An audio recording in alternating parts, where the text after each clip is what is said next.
emails that document he directed monies to be dispersed from that account, including to himself.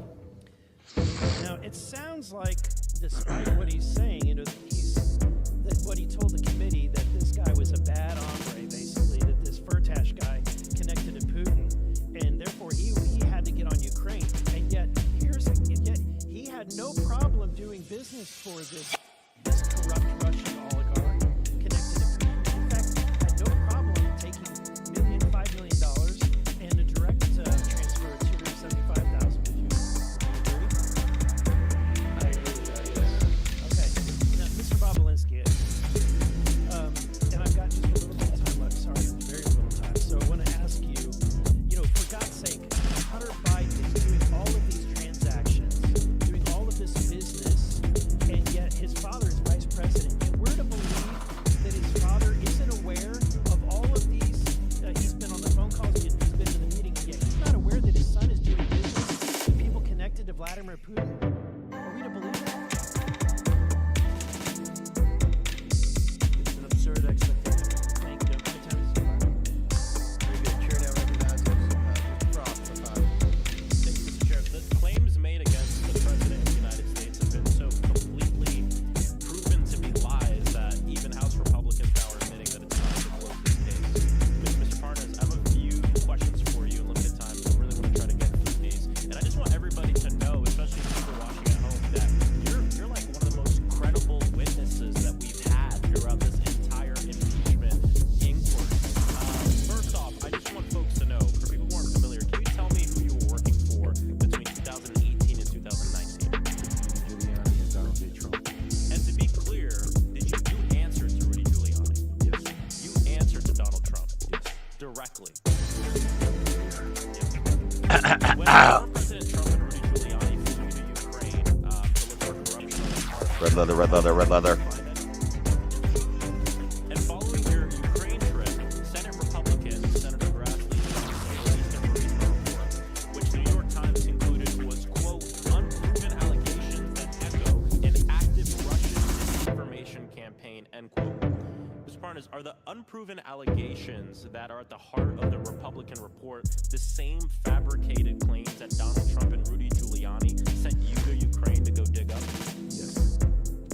Last summer, you wrote a letter to Congress noting that when the media started to get Let's go. tired of the Let's go, let's go, let's go. using this, one of the authors of the Republican Burisma report would be your No quote, freestyle. guy in the Senate to push all the information, end quote. Maybe. What did you mean by that? Senator Ron Johnson. Biden might get impeached. He ain't chilling on the beach. He's giving testimony. So when the media You know Biden is a phony. about pushing Phony baloney. after they've proven it wrong time and time again, the plan He ain't my homie. U.S. Senator Ron Johnson to push that disinformation even further. Biden gonna be gony. Somewhere all alone-y. Both Chairman Comer and Chairman Jordan have Hey. centered this entire hearing. Alright, on a, let's bring it in. FBI tip Roll the camera. This tip sheet made Camera. claims about Lights. the news Sound speed. being backed up. Action. In fact, it's all being proved to be one big lie. Mr. Parnas, is the allegation in the listening to the Biden impeachment trial. I wish there was a way to fade this out. Here, check this out. Boom. Successfully faded out. Boom. What's up, ladies and gentlemen? Welcome to the show. It's Monday night. This is the Dreaded Conservative Show, kicking the week off right. We got a little show today. I'm wearing the Spitfire shirt because I figured it's apt for a show about self-immolation and lighting yourself on fire. We got a little show today. Chillax show. Israel war updates. All the updates on what's going on with Israel and Iran.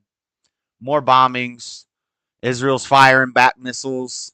Iran says they're not going to do anything about it. We'll see about that. Also, the $95 billion funding bill just got signed. They're trying to kick another speaker out. See, the Democrats set the precedent. You try to kick speakers out. You try to impeach presidents. Biden is in an impeachment hearing, an impeachment inquiry right now with Hunter, with his son Hunty Hunt. Put the crack pipe down, Hunter. You got to go to court, buddy. We got a bunch of Desantis updates. DeSantis. We like DeSantis. We don't like the high heels. You know, we don't like the weird faces. But we like DeSantis. I like DeSantis. I don't care what you guys like. No, I'm kidding. DeSantis stuff. He's going to start teaching communism in school and something about book bannings. Like he's going to stop having books be questioned or something like that. We'll read the new policies DeSantis did. He made some headlines. Going to start teaching the dangers of communism in school. And I'll tell you why I think that's a good thing, but it could be a bad thing also. And then we're going to do a whole big segment on self-immolation, the history of self-immolation. We had the guy a month ago that that guy. And then we had another guy earlier this week at the Trump trial.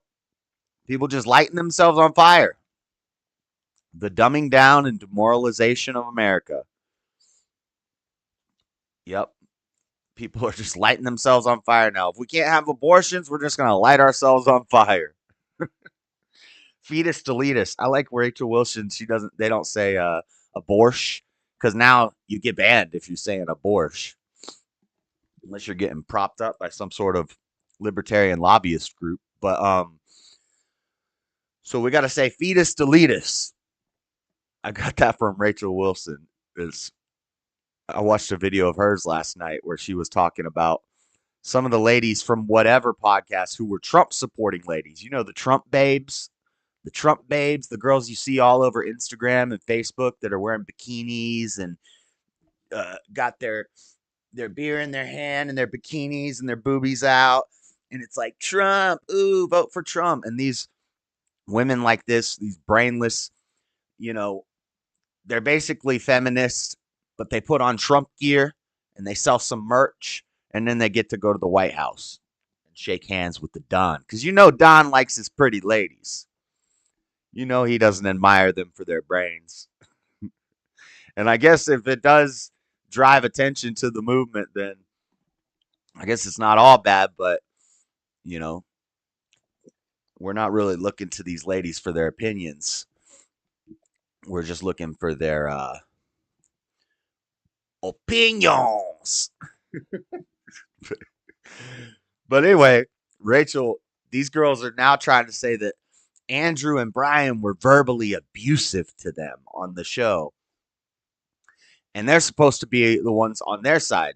They're the Trump feminists who claim that they're not feminists, but then he destroys their worldview on the show and shows that they are feminists, and Rachel was destroying these girls. It was a great video.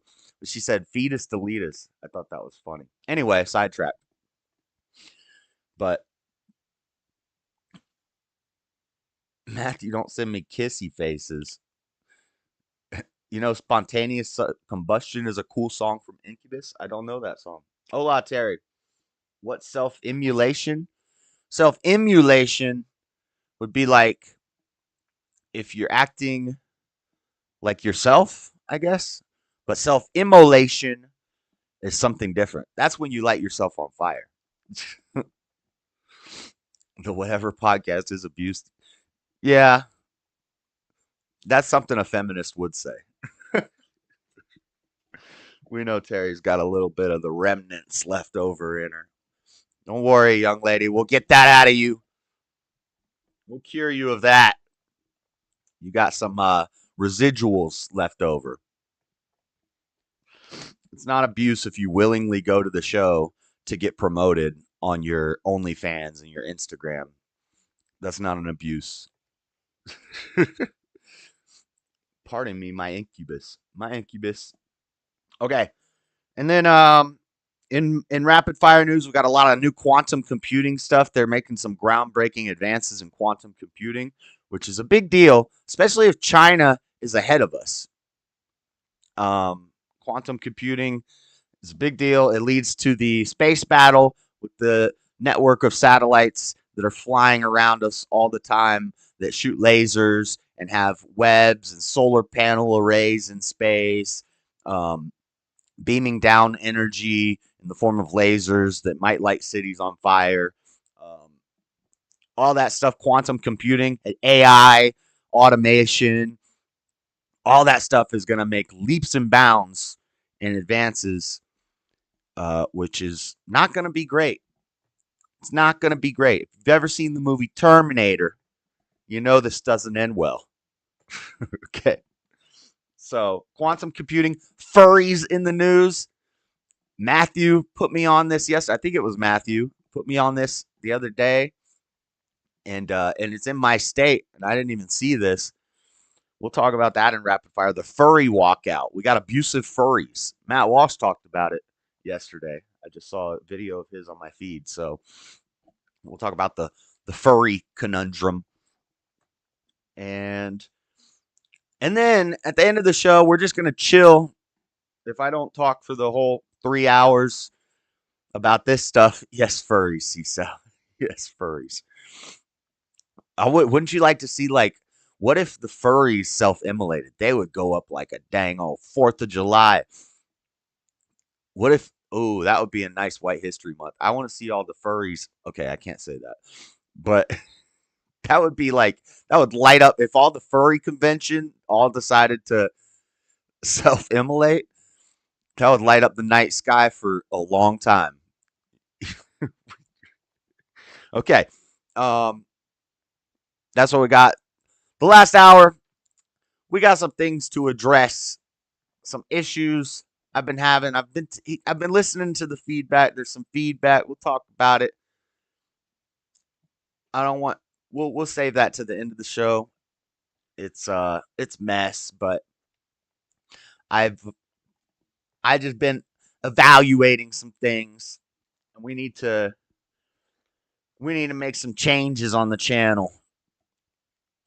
Because I don't like not feeling good about the content I'm putting out. I don't like having... Anyway, we'll talk about that at the end of the show. It's not important. But, all right. That's it. Let's get into the show.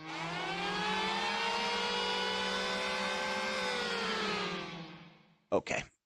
All right. So let's start with Israel, Iran. Let's get updated on this stuff because it's getting heated. It's getting heated. They're not self-immolating, but they are immolating other people with rockets that we pay for. So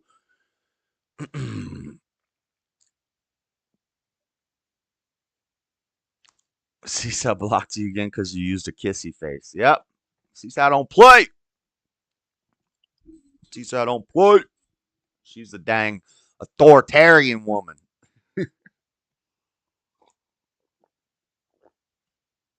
All right. Coffee's in. Who is Rishi Sunak? We're just going to read some of these articles.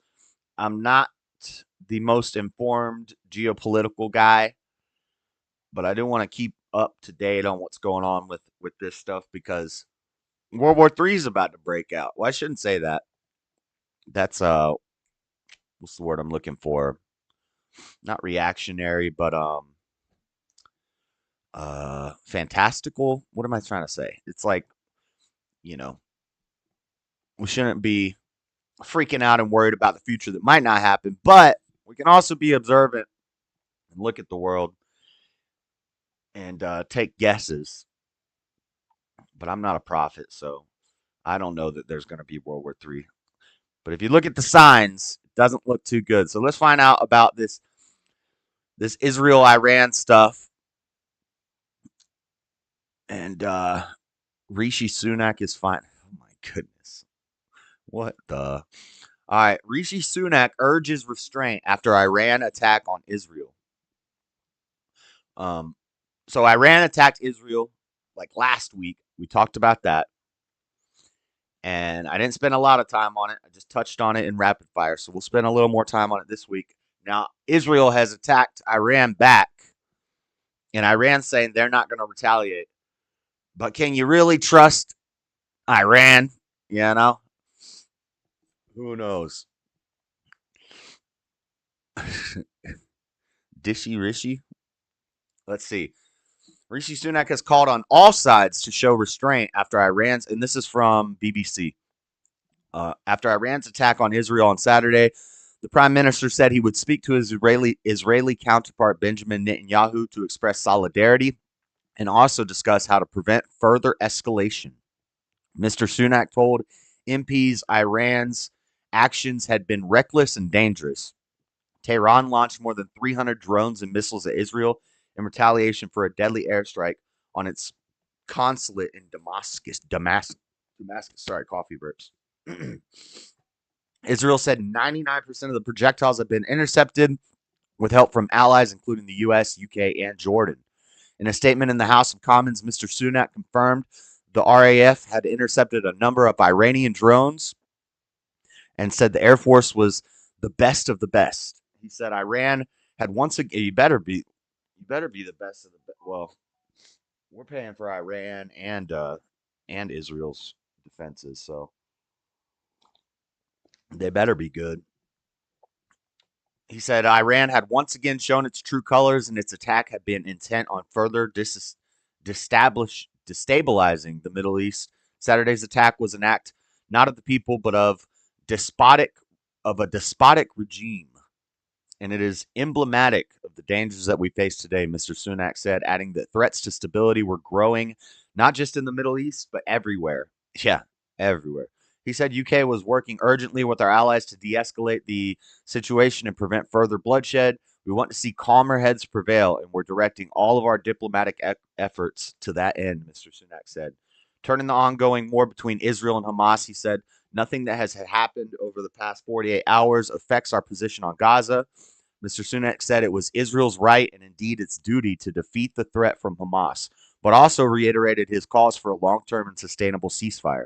Labor leader Sir Keir Starmer said he welcomed the prime minister's call for restraint, and the attack left the world a more dangerous place. He added, if diplomacy takes center stage, and it must, look at they spelled center with an E. It's weird British. It's ER, not RE. That's centra. British people. And it must. Then we also need to be clear. Diplomatic premises should not be targeted and attacked. That is a point of the principle. The strike on Iran's consulate in Syria on April 1st killed 7 Islamic Revolutionary Guard Corps officers, including a top commander. The Iranian government has accused Israel of carrying out the attack, but Israel has neither confirmed nor denied it. Earlier, Foreign Secretary Lord Cameron told the Lord, that's so cool. They actually get to be called lords. They told BBC the UK had joined Israel's defense against Iran in order to prevent an escalation of the conflict. He said the attack, which he described as a double defeat for Iran because it had been almost wholly unsuccessful and also showed they were a malign influence in the region, could have resulted in thousands of casualties and led to greater escalation had it been successful. Lord Cameron urged Israel to be smart and tough as it considers its response. Speaking to BBC Radio 4's Today program, the former prime minister added that Israel should turn its focus once more to the situation in Gaza and securing a deal to get the hostages home. So this is just an update on the Iran attack on Israel from last week with the drones. And after that happened, we had, like you just saw in that article, we had all the sides pointing fingers. We had all the sides coming out and taking credit for shooting down the missiles. So like in this article, U.S., this is from The Intercept, U.S., not Israel, shot down most of Iran's drones and missiles. And then there was another article that I don't have, but there's another one that says that the UN and the UK shot down all the missiles. So everybody's taking credit. Everybody's pointing fingers and laying blame. And we know it's just a dang Middle East conflict. They've been happening for all of the history of the world, and they will always be happening for all of the history of the world. There's never going to be peace in the Middle East. If there is, that probably means the pillar of fire is about to rain down on everybody. Everybody's about to get the smoke from God. So just remember that. The United States shot down more drones and missiles than Israel did on Saturday night during Iran's attack. So, see, we're taking credit. We shot down more missiles than you. The UN and the UK. Well, no, we shot down a bunch of the missiles too. Everybody's vying for the opportunity to be the ones who shot down the attack to save Israel. Everybody want to save Israel, except for Iran, I guess. But I'm not going to read all of this, and I wish I had that other headline because for the couple days after this happened, I saw like a bidding war over who shot down the missiles, who's going to get the most credit for shooting down the missiles, who's going to get the most points for defending Israel. And so yeah, here's U.S. is saying they shot down most. We'll just read a little bit of this. More than half of Iran's weapons were destroyed by U.S. aircraft and missiles before they ever reached Israel. In fact, by commanding a multinational air defense operation and scrambling American fighter jets, this was a U.S. military triumph. So we do have boots on the ground, essentially. If we have fighter jets over there, I'm sure we have bases over there. But we do have boots on the ground. They're always like, we're not going to put boots on the ground. We already have boots on the ground. We've had boots on the ground there for decades. So don't listen to the lies. We're not going to put boots on the ground. We're not going to send them tanks. 6 months later, we send Ukraine tanks. We're not going to send them fighter jets. Now we're sending them fighter jets. We got fighter jets there. We already got fighter jets in Israel. So it's a mess. What's up, Spike? The extent of the U.S. military operations is unbeknownst to the American public, but the Pentagon coordinated a multinational region-wide defense extending from northern Iraq to the southern Persian Gulf on Saturday. During the operation, the U.S., UK, France, and Jordan all shot down the majority of Iranian drones and missiles. In fact, where U.S. aircraft originated from has not been officially announced. Yeah, where are these jets coming from that just show up and save the day? It's almost like maybe they knew about it beforehand. Maybe they know about all. Maybe the best intelligence in the world knows about all this stuff beforehand. Maybe it's planned. Maybe they want drama in the Middle East constantly. Huh. Maybe the military-industrial complex makes money off of wars. Huh. What America is and will be is determined by the outcome of this conflict. Well, I don't know about that, but it's kind of, well, it's the outcome of multiple conflicts at the same time. So I keep stressing this because it's crazy. Our military is getting stretched super thin between China versus Taiwan, Russia versus Ukraine, and all of the Middle East against Israel. Israel against the world, baby. And I'm not an anti-Israel guy. I love the juice. I love the juice. But, you know, when questions keep arising and then you're not allowed to ask them and you're not getting satisfactory answers, doesn't look good. And our military was already weak too. Yes, our military is already being weakened by feminizing it and the feminism in the military and the Lagabutu, the slug butts, as Elijah calls them, the slug butts in the military, the LGBT low IQ STD community. They're not helping the military. So it's a mess. It's a problem. But that's not even the most recent one. We got Israel firing back at Iran here in a moment. But before we get to that, what's the House doing? What's the House doing? What's old Mike Johnson doing up there in the House? Well, the U.S. House passed from Reuters a $95 billion Israel and Ukraine aid package, and it's going to the Senate. They're talking about they want to impeach Mike Johnson now, or is it impeaching a speaker? Is that what it's called? And this is like, Did this always happen? Maybe I wasn't politically active enough and I just didn't see it, but I don't remember presidents getting impeached over and over again. Biden's on an impeachment inquiry hearing right now. Trump, they impeached two times, and then indicted him 4 times. Like, Kevin McCarthy's out, Pelosi's out, everybody's getting like ousted, and then we gotta hear for 2 months how they're trying to find the next speaker. What's going on in our government? It's a mess. The whole country's a mess. But let's hear from Mike Johnson about this aid package. Another aid package, $95 billion. And we're already allegedly $32 trillion in debt. We can't afford groceries. We can't afford eggs. But our government can afford to take care of Israel, take care of, and this is nothing new, by the way. Israel's been getting more aid than anybody. I think I always forget the number, but it's something like $30 billion. I think that's a concern. I think it's more like 80 billion or something. I forget the number, but Israel gets more money than anybody every year for decades. So that's nothing new. Now on top of that, we're giving them another 95 billion, and for Ukraine. And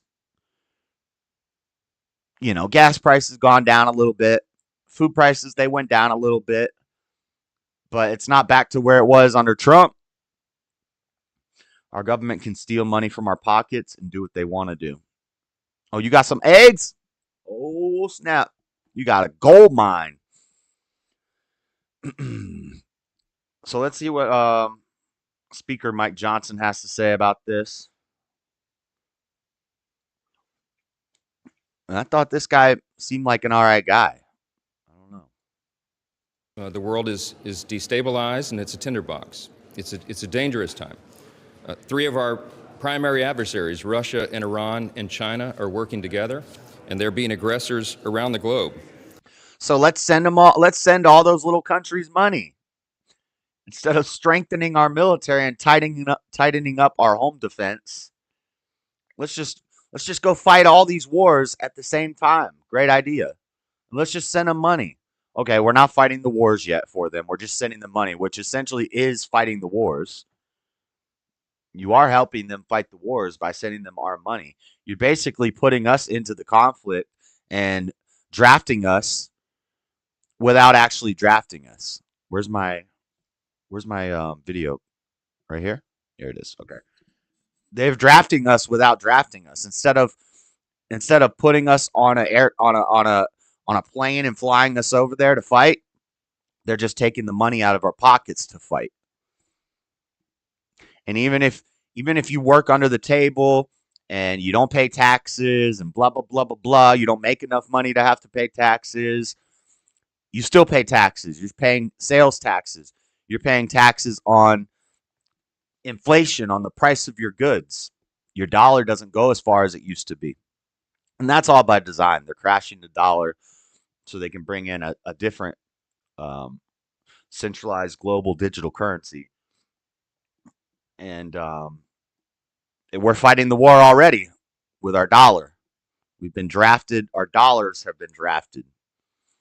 Our Benjis out of our wallets have been drafted. You don't have as many Benjis in your wallet because they're fighting the war for you right now. All them Benjis are getting tired of running across the battlefield.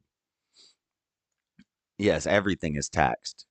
Your income is taxed, and then the income that isn't taxed gets taxed again. Yeah, it's all a mess. All right, let's see here. And they're a global threat to our prosperity and our security. Their advance threatens the free world, and it demands American leadership. If we turn our backs right now, the consequences could be devastating. So this afternoon, the House acted, and we sent over to the Senate, and it will be transmitted shortly, our supplemental national security legislation. And make no mistake, this is not a blank check like the Senate supplemental bill was. I know there are critics of the legislation. I understand that. It is not a perfect piece of legislation. I feel like this is so unprofessional. This irks me that press Like, this girl probably went to college to be a member of the press. She probably works in media. She probably got a nice job making good money. She probably went to college for maybe broadcasting or journalism. But you got a phone with a star background, like a galaxy background on your freaking thing, some sparkles. You got a sparkle phone case, and you're at a press conference with the House Speaker of the House. And I guess it's not. Maybe I'm wrong. Maybe I'm wrong on this take, because I guess they used to have tape recorders and they would just hold up a tape recorder. But I feel like even a tape recorder would be more professional looking than this. It just doesn't look professional. I need to see a tape recorder. I need to see a microphone. Like, even interviewers on the street, even Fleckis has a wooden spoon that he tapes a microphone to. It looks more professional than just holding your dang cell phone with your sparkle decorations on it, your Hello Kitty phone case. Your does that make sense? Right? It irks me that, like, this is you're press. You're like important. You're the press people. It's crazy. Like, it just isn't professional. Nothing. The quality of everything has gone down. The price of everything goes up. The quality goes down. We're all being dumbed down. Like, yeah, it's a mess. Get a dang microphone, lady. I know YouTubers who will buy a Rode microphone, a wireless. They got a DJI microphone, and then you can buy a little handle and it clips into it and it looks like a microphone and it's wireless to your cell phone. Just get that. YouTubers do that. The press can't pay for that for you. Anyway, I'm triggered. Legislation. We're not insured that in a time of divided government and in a time where there are lots of different opinions. But there is no question whatsoever that the House has made many strong improvements to the Senate bill, and the product that we've sent over there is much better. I've said it very simply. I'll say it once again. It's an old military adage, but we would rather send bullets to the conflict. See, this girl's she's got what I'm talking about. This is just a Rode microphone that's going wirelessly to her cell phone. So she's still recording on her cell phone with this, probably. Her cameraman might have a what's it called? Transmitter. So it may actually be more professional, but you can get these that go to cell phones Overseas than our own boys, our troops. And I think this is This guy's shaking. This guy's nervous. This is his first time. He's shaking. an important moment, an important opportunity to make that decision. We allowed the House to do that, and I expect the Senate will make the same decision. I think we did our work here, and I think history will judge it well. Okay, so that's what he had to say. So $95 billion with broad bipartisan support, which means commie, passed a $95 billion legislative package providing security assistance to Ukraine, Israel, and Taiwan over bitter objections from the Republican hardliners. The legislation now proceeds to the Democratic majority Senate, which passed a similar measure more than 2 months ago. U.S. leaders from Democratic President Joe Biden to top Senate Republican Mitch McConnell had been urging embattled Republican House Speaker Mike Johnson to bring it up for a vote. Now they're saying they want to impeach it, or they want to get him out. The Senate is set to begin considering the House-passed bill on Tuesday with some preliminary votes that afternoon. Final passage was expected sometime next week, which would clear the way for Biden to sign it into law. The bills provide $60.84 billion to address the conflict in Ukraine, including $23 billion to replenish U.S. weapons, stocks, and facilities. $26 billion for Israel, including $9.1 billion for humanitarian needs, and $8.12 billion for the Indo-Pacific, including Taiwan. Ukrainian President Volodymyr Zelensky has expressed his thanks. Thank you, U.S., for sending me more money. I need to buy a new shirt. A new green shirt. I do not own a suit. I have billions of dollars from U.S., but I do not buy a suit. Saying U.S. lawmakers move to keep history on the right track. The vital U.S. aid bill passed today by the House will keep the war from expanding, save thousands and thousands of lives, and help both of our nations to become stronger. Oh, I didn't read that in Zelensky's voice. The vital U.S. aid bill passed today by the House will keep the war from expanding, save thousands and thousands of lives. And how does he talk like that? It hurts my throat. Let me clear my throat. Nations to become stronger. Zelensky said on X, the Biden administration is already finalizing its next assistance package for Ukraine so it can announce the new tranche of aid soon after the bill becomes law in order to meet Ukraine's urgent battlefield needs. That echo? Anyway, so more money for Israel. And then what does Israel decide to do after the House decides we're going to send them money? Israel says we're going to drop some bombs now. We're going to take our turn and drop some bombs. Hold on. When you've been injured in an accident. Oh, I can't mute this. I can't mute this ad. All right, I can't mute this ad, so we got to just read this. This is from The Guardian, and this is from just the other day. This is more recent. Israel has mounted airstrikes on Iran. U.S. confirms as Tehran plays down the attack. And I guess Iran's saying they're not going to retaliate. Let's see. U.S. officials have confirmed that Israel has carried out airstrikes against Iran.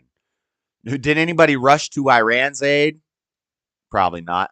As explosions were reported in the sky over the cities of Isfahan and Tabriz.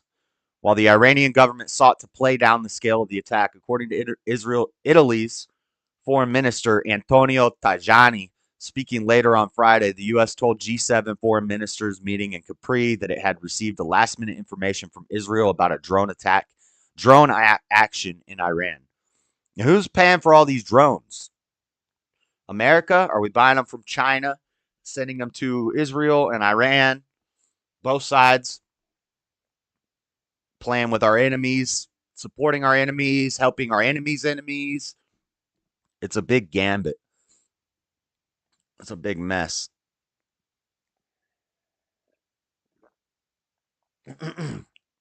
As an Iranian official, I already read that. Okay, as an Iranian official indicated that it had no immediate plan for retaliation. So they said they're not going to retaliate. An Iranian official, no immediate plan for retaliation, calls mounted internationally, including from the European Commission President Ursula von der Leyen. For Israel and Iran to de-escalate their confrontation, a call amplified by a joint G7 communique. Accounts suggested that at least 3 explosions occurred in the air above the central Iranian city of Isfahan, which holds facilities for the country's nuclear program, weapons factories, and a major air base. So key infrastructure in and around Isfahan. They have a nuclear facility. They have an international airport and Army air base. Another nuclear facility. Dang, they got lots of nuclear facilities out there. More than we got? Possibly. Huh. It's weird. The places in the desert that don't need as much energy have the best energy facilities. I'm sure these things are old and could blow at any day, but who knows. And then they have another Army air base. According to the Iranian state TV, shortly after midnight, 3 drones were observed in the sky over Isfahan. The air defense system became active and destroyed these drones in the sky. Travelers at the city's airport and elsewhere reported hearing several loud booms as the air defense batteries opened fire on what were described by officials as suspicious objects. Speaking publicly at the G7 meeting in Capri, the U.S. Secretary of State Antony Blinken declined to elaborate, except to say his country had not been involved. I'm not going to speak to that, except to say that the United States has not been involved in any offensive operations, Blinken said. Sure, we haven't.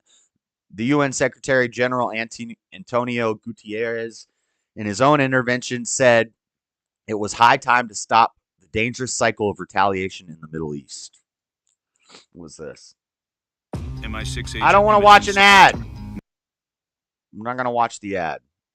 Sorry, we don't get to watch any of these clips.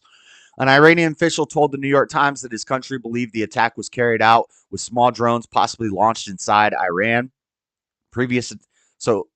So they were launched from Iran Israeli drones were launched from Iran to attack Iran. 3 drones compared to 300 the week before. None of this makes any sense. Previous attacks inside Iran have been attributed to Israel, including a drone strike also on a weapons factory in Isfahan in January 2023. We're not going to read all of this, but we'll look at this map. The Natanz nuclear facility. 3 explosions heard close to Isfahan Airport and the Shikari Army Air Base. And then Tabriz is where all defense reportedly was triggered over the city. So it's just a bunch of mess. We're not going to read all of this, but let me see. I hope you appreciate this article before you move on. Blah, blah, blah. I don't care about that. So, yeah. More bombing going on. More aid to Israel. More conflict globally. We'll stay up to date on all this stuff, but I don't want to spend too much time talking about it. It's just not good. It's all not good. Israeli drones equal American drones. Exactly. Well, no, Israeli drones equal Chinese drones that America paid for. Probably. They're probably DJI drones.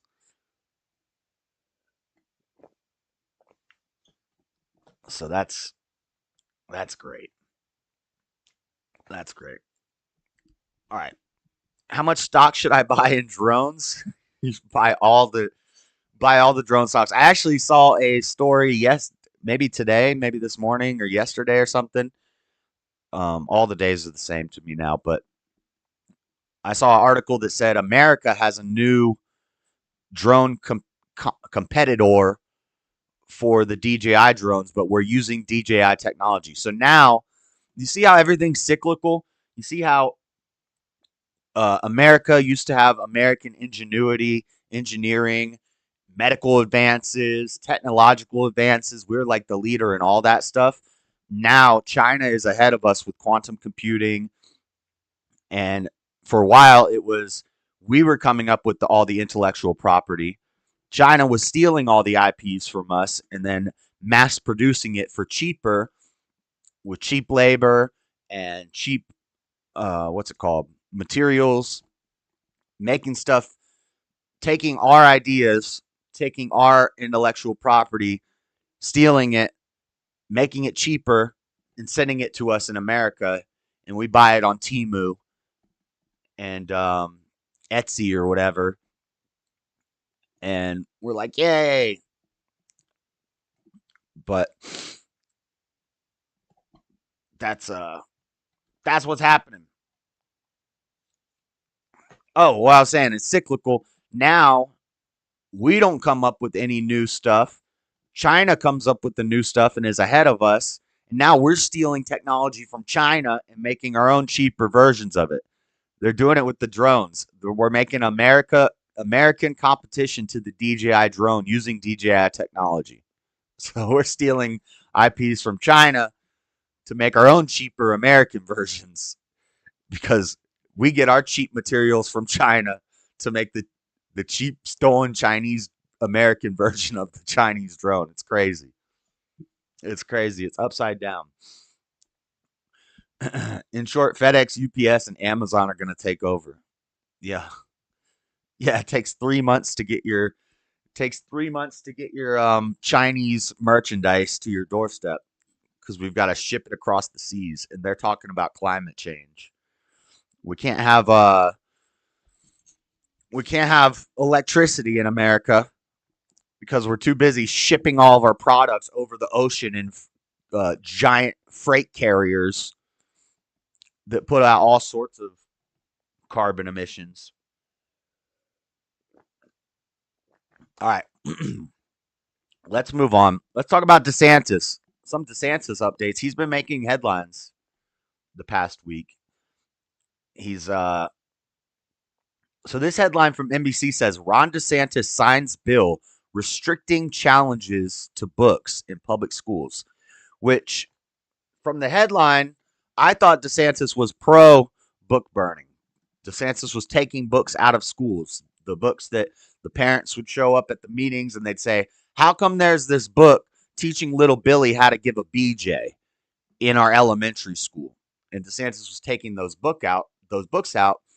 Well, now this new law backtracks from the state's 2022 law that led to an increase in objections to books in schools' libraries. So I guess they signed this law to get some of those books out of the schools in 2022. Since then, now there's all these challenges to all these books in the libraries. Maybe they're getting flooded with challenges to books. So now they're backtracking on that and saying, we're going to stop that. You can't keep challenging all these books in the libraries, is what the headline tells me. So we're going to read a little deeper.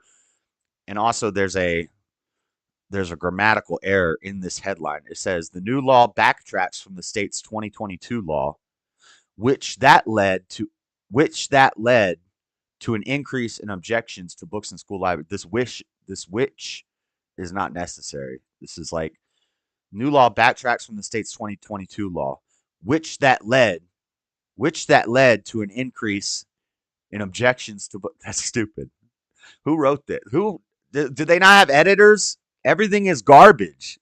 Like, I remember when I was in elementary school, one week we had to go through the newspaper and we had to clip out a typo. We had to find an error in the newspaper or a magazine, a popular newspaper or magazine. We had to find a typo or find a grammatical error and cut it out and bring it to class. And it was tough. It was actually a tough problem. You had to like read the newspaper. You had to and you had to know your stuff. You had to go through. This is like 4th grade. And we had to go through and we had to find an error in the newspaper, and it was tough. You had to read a couple pages of the newspaper to find one little grammatical error.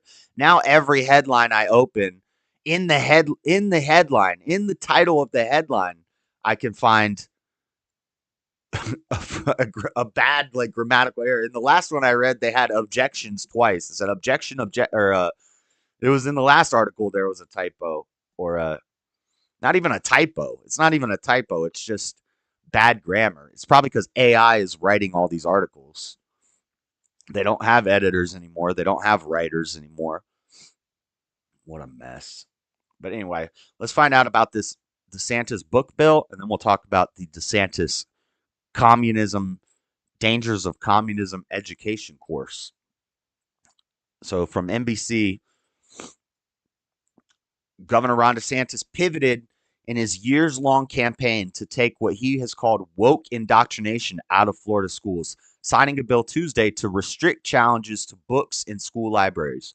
The new legislation will enforce a limit of 1 objection to a book per month for people who don't have children in a given school district. Those who do have children in a district will continue to be allowed unlimited challenges to library books. See, this is exactly what I figured it was. They did this law. Now, all of a sudden, all these people who don't even have kids in the schools, which none of y'all should have kids in the schools anyway, but all these people who don't even have kids in the school are showing up at the school meetings, trying to get some clout on their TikTok video to say, look at this book I found. It says this word, or it says this word. And there's probably a lot of like lefties who are saying Tom Sawyer. I mean, that's already been a banned book, but you can't have Tom Sawyer in school because it has the N word in it. You can't have To Kill a Mockingbird in school because it has the N word in it, even though it's about saving a black man. You know, you can't have Fahrenheit 451 in schools. You can't have. They start banning all these books. And I've said before, I'm okay with banning books, but I'm sure there was a lot of. They probably got flooded with challenges to books. They got overloaded. So now they're kind of retracting that bill, saying you guys got to calm down. If you don't have kids in the school, then don't worry about it. Let the parents who don't care about what their kids are reading in school challenge stuff. Banned books used to be based. Now they're all going to be yeah, pretty much. Rama Lama Ding Dong.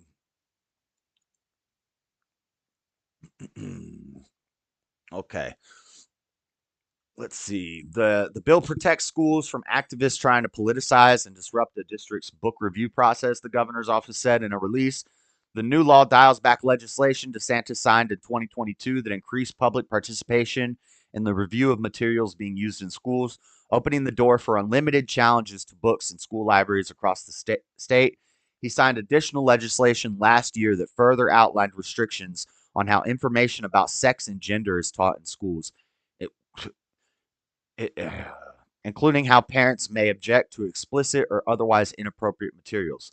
DeSantis stood by the previous legislation at a news conference Tuesday, saying it was necessary for parents to be able to raise the red flag about books they felt were inappropriate for their children to read in schools. However, he added that those pushing political agendas had taken advantage of the previous legislation. I believe that. That makes sense. I think what's happened, though, is you have some people who are taking the curriculum transparency and they're trying to weaponize that for political purposes, DeSantis said. I believe it. That makes sense. That involves objecting to normal books, like some of the books that I saw in the teacher's lounge, these classic books. He added, there's people that will try to object to that because they want to create a narrative. Exactly. I'm sure liberals were doing it too. Everybody was they probably got flooded with requests to ban certain books. DeSantis said the new bill will counter the passive-aggressive posture to try to create conflict, to try to generate a narrative, and to advance a political agenda. DeSantis had denied that Florida has sought to ban books, widely calling the issue book ban hoax, and releasing multiple statements through his office debunking the myths around challenges to books in Florida. In February, he released another of those statements, which said he had called on the legislation to enact policy that prioritizes parents' voices by limiting bad faith objections made by those who don't have children learning in Florida. The Florida Freedom to Read Project, a group advocating against book bans, said Tuesday on X that the new legislation is not mission accomplished on stopping the needless censorship happening in Florida schools, but it might slow it down in certain areas. I think it's pretty based, but I understand, that they probably got hit with a flood of requests for stuff that was just nonsense by weirdos. Those people can just go self-immolate, So for that, thanks for this small amendment. The Post continued, let's tackle this again in 2025. The day DeSantis signed the new legislation, PEN America, a free speech organization that advocates against book bans, released a report that identifies Florida as the state with the most book bans based. According to the new report, there were over 3,000 recorded bans of books in Florida from July to December. Wisconsin had the second highest number during that period, clocking in at 481 bans. So Florida's crushing the competition. PEN America found that from July 2021 to December 2023, over 5,000 books have been banned in Florida. Let's go, Florida. I like it. But I get the retraction, so we're not going to be too hard on old Meatball Ron here. We're going to give him another chance. We're going to give him another chance in 2028.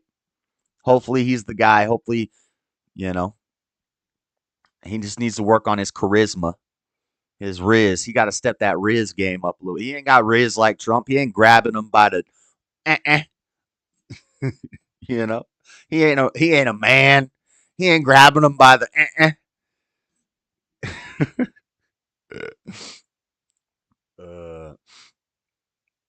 Yeah, that's lame, Thomas. No, that's lame. We don't have a monarch. We might need one. We need a thearch. We love Meatball Ron if we love anybody here. Yeah. That's right. What? You don't like grab him by the okay. What else is Ron doing? Ron's pushing a evils of communism course in the schools, though. So, is this good? Is this bad? Oh, wait. Here's another CNN headline. Science education bill limiting book challenges. We already read about that, so we don't need to read it from CNN as well. But let's see. Let's look about this new anti-communism course. Is it based or is it a bad idea? I'll give you my thoughts here in a second. Let's watch this video from We're going Ronnie. to tell the truth about the evils of communism. On Wednesday, Governor Ron DeSantis signed Senate Bill 1264. It makes the teaching of communism and its dangers part of the required curriculum for students from kindergarten through 12th grade. The bill says, quote, such instruction must be age appropriate and developmentally appropriate and include the history of communism in the United States and domestic communist movements, including their histories and tactics. That includes the, quote, increasing threat of communism And this from NBC WESH2. in the U.S. and to our allies through the 20th century. State Representative Anna Escamani called the bill nothing more than fear-mongering and a throwback to McCarthyism. Okay. So, sounds based off the rip. DeSantis signs bill requiring Florida students to learn about threat of communism. Florida public schools will be required to teach students from kindergarten through 12th grade about the history of communism under a bill signed into law by Governor Ron DeSantis on Wednesday. Now, my first thoughts is, what do you teach in a kindergarten about communism, though? What do you really teach in a kindergartner about communism? Like, I don't know about all that. I don't know. I'll tell you the dangers of this in a second, but let's read the article. This is from AL.com, Alabama News. I don't know. I just grabbed a random article. Oh, this is Associated Press. This is linked to Associated Press. So, Florida public schools will be, I already read that. The lessons will require to be age appropriate and developmentally appropriate. Right. But what's an appropriate lesson plan to teach the dangers of communism to a second grader or a third grader? You know? I don't think you should even really know what the word communism means till you're probably in like 9th grade, 8th or 9th grade. Maybe you start learning about it in 8th grade. You don't really understand it till hopefully 10th grade. But let's see. The lessons are age appropriate for each grade and will be developed by a Florida Department of Education among the required instruction, which would begin in the 2026-2027 school year. Lessons on the history of communism in the United States, the increasing threat of communism in the United States, and the atrocities committed in foreign regions under the guidance of communism. My view is we might as well give them the truth when they are in our schools, because a lot of these universities will tell them how great communism is. So we are setting the proper foundation, DeSantis said at a news conference at the Hialeah Gardens Museum. DeSantis signed the bill. Damn, how long is this article? It's not too long. We'll just read the whole thing. DeSantis signed the bill on the 63rd anniversary of the Bay of Pigs invasion, the last attempt by Cuban exiles to overthrow the communist regime of Fidel Castro. We didn't have civics class until 5th and 6th grade. Yeah, see, start teaching them about civics and basics of politics, maybe like 5th and 6th grade, and then really start breaking down the political compass and the different ideologies maybe in like 8th grade and stuff like that. But, you know, I don't even think kids should be learning about like concentration camps and stuff in 5th grade. I don't know. Just the basics in 5th grade. Commie books. In addition, we're committed to telling the truth about this ideology, and we're going to make sure that people have a very accurate understanding of the human carnage that has resulted from communist regimes throughout history. That's cool, but don't do it too young. In addition to the required public school instruction, the bill creates the Institute for Freedom in the Americas in Miami-Dade College, whose goal will be to preserve the ideals of a free society and promote democracy in Americas. I mean, when are they going to figure out that democracy leads to communism? It's just socialism light, and socialism light is communism light. It's just the stepping stone. When are they going to figure that out? The Institute will be located at the college's Freedom Tower in downtown Miami and will partner with Florida International University's Adam Smith Center for Economic Freedom to offer workshops, symposiums, and conferences. You know who needs a communism course is the producer. Where's the producer at? He needs to go to school and take a course on communism. because he always calls me a communist, and I don't think he knows what that means. Sorry, producer. You need to take a communist course. Just take the 3rd grade one in Florida. Through the Institute, both FIU and Miami-Dade College will partner to make sure that we preserve democracy in the Americas. Miami-Dade College President Madeline Pumariega said at the news conference, "We are as good as our memory is." I mean, you don't remember any of that. Well, she might be from Cuba or something.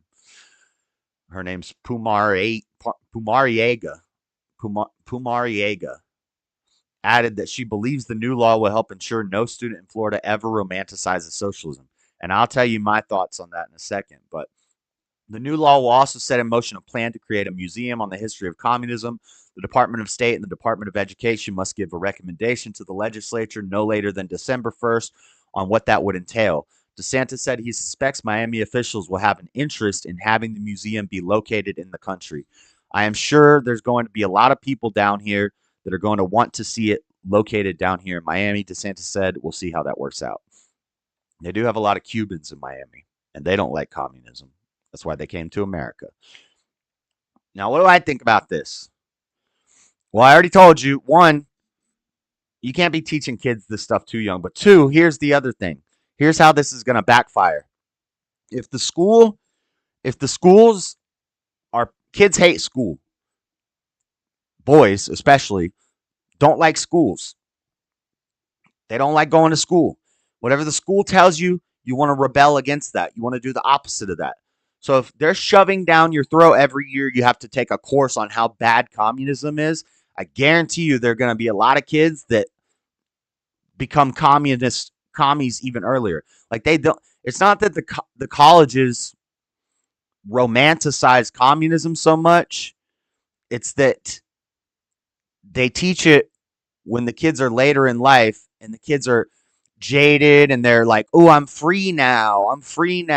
I'm not living with my parents. I'm in college. And the college starts teaching them about communism and they've never heard of this before. And they're like, ooh, this sounds cool. Well, the opposite's going to happen. If you're trying to shove communism down kindergartners' throats every year, you're going to have kids that just rebel against what the school's teaching them. The school's teaching you communism's bad. Every year we have this course on how bad communism is. Kids like, oh my God, not this again. You're going to have kids who rebel against that. The edgy kids, the kids that go against whatever the narrative is that they're being told at school. They hate school.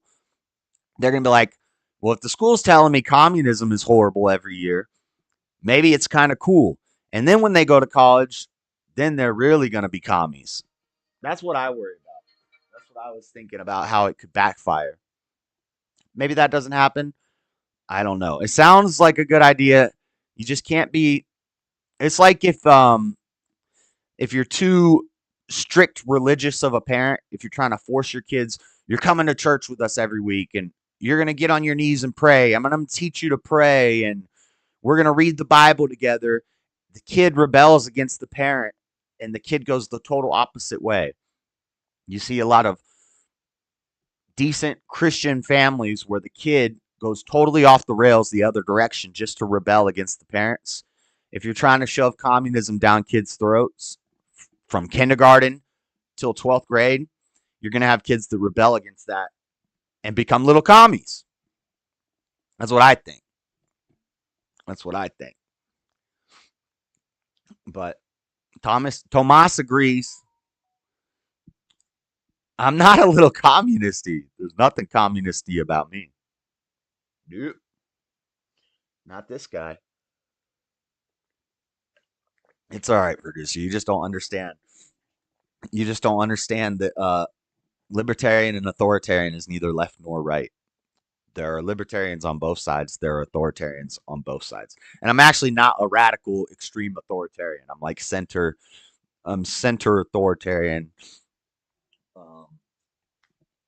I support guns, which is very libertarian. So that grounds me a little bit. But definitely not a commie. But it's all right if you don't understand the political spectrum. We've been over it on the show. Maybe you can go back and watch some of the old episodes and you can learn about it. It's all right. You don't have to give the children room to grow and find the truth. Right, Tomas. That's what I'm saying. You can't try to shove what you want kids to know down their throat when they're young because they're going to rebel against that. Childhood should be about accumulating skills and tools. Exactly. Exactly. All right. So that's the DeSantis headlines. DeSantis stirring up some headlines. And I think that's all we got about that. So for now, for a while, we're going to talk about lighting yourself on fire. I wish I had a fire sound effect. Hold on, let me see if I have maybe I have a campfire. Maybe I have like a campfire sound effect. Let me see. What do I got? What do I got? What do I got? Doorbell. That's not good. Green mob. What is this? Kinda. It's a fuse. The fuse is lit. Oh, the fire is burning. As a fire burning in my heart, creeping up and leading me out the door.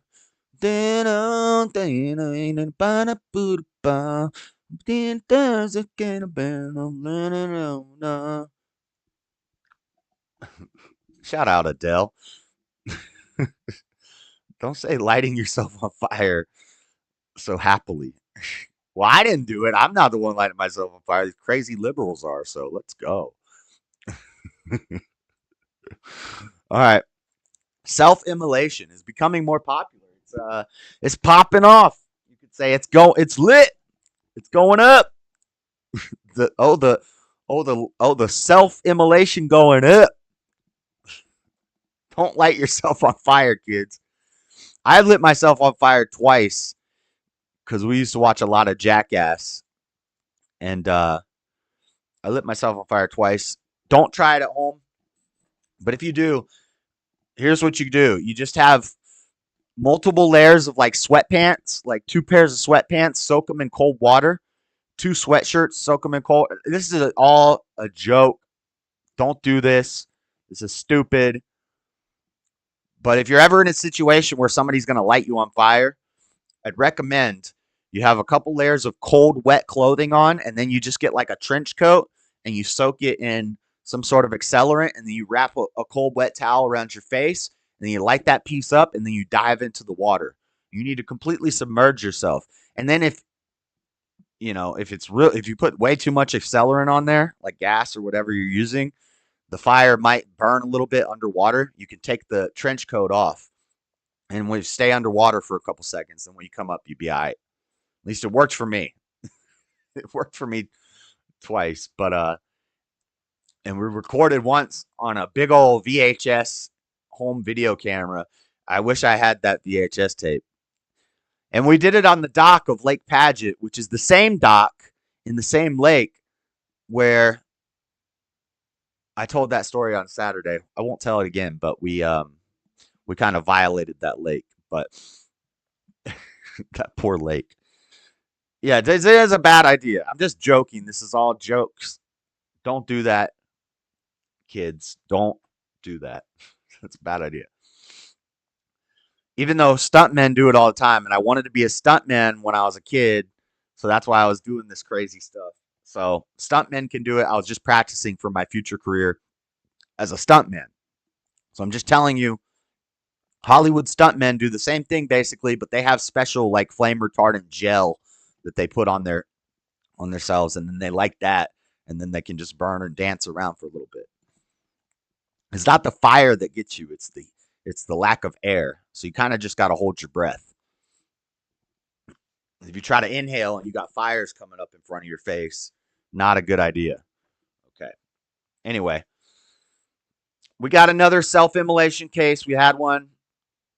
Oh, crap. What just happened? Okay, here we go. From USA Today. Let's watch. We got a couple news articles we can read. We'll just watch this from USA Today real quick. himself on fire outside the Israeli embassy in our nation's capital yesterday. Officials have identified him as Aaron Bushnell, It's very quiet. a 25-year-old from San Antonio, Texas. He was live streaming Aaron Bushnell, and he was live streaming during it. on Twitch at the time. He could repeatedly being heard yelling, "Free Palestine," before falling to the ground. U.S. Secret Service and D.C. police did run to help. They had fire extinguishers before he was rushed to the hospital. This is the second time now someone has set themselves on fire outside the Israeli facility in the U.S. since the start of the Israel-Hamas war. And this was like a double one because it was like a Trump protest and an Israel protest because Trump was doing his dealing with his hush money trial. The man who engulfed himself in flames outside the Manhattan courthouse where former President Donald Trump is facing a trial over alleged hush money payments to a porn actress has died. So he died in the hospital. Max Azzarello was in a park across the street when witnesses say he flung pamphlets into the air before dousing himself with a liquid. In a Substack post reportedly written by Azzarello, the 37-year-old Florida native telegraphed the incident, calling it an extreme act of protest. Hours before the blaze, he had been holding up various signs espousing conspiracy theories about various issues, and New York police confirmed the materials he threw into the air also pertained to similar ideas. The pamphlet seemed to be propaganda-based, almost like a conspiracy theory type of pamphlet. Some information in regards to the Ponzi schemes and the fact that some of our local education institutes are fronts for the mob. So a little bit of conspiracy theory going up here. They said going on, but I said it's going up. Oh, it went up. NYPD Chief of Detectives Joseph E. Kennedy said. So let's see. We'll read this article also from the Intelligencer. But first, let's watch another video. And this says this includes suicide or self-harm topics. So, MAGA Republicans, I warning. love you. You know Hey, that. shout out Trump. We'll watch You this want to win ad. a signed hat from your all-time favorite president, me. Yeah. What you do is just sign up, and you're going to get it. And here Okay. it is. I'm going to sign it right in front of you. Nice. So this way, you know there's no games being played. Like Better not people play no games.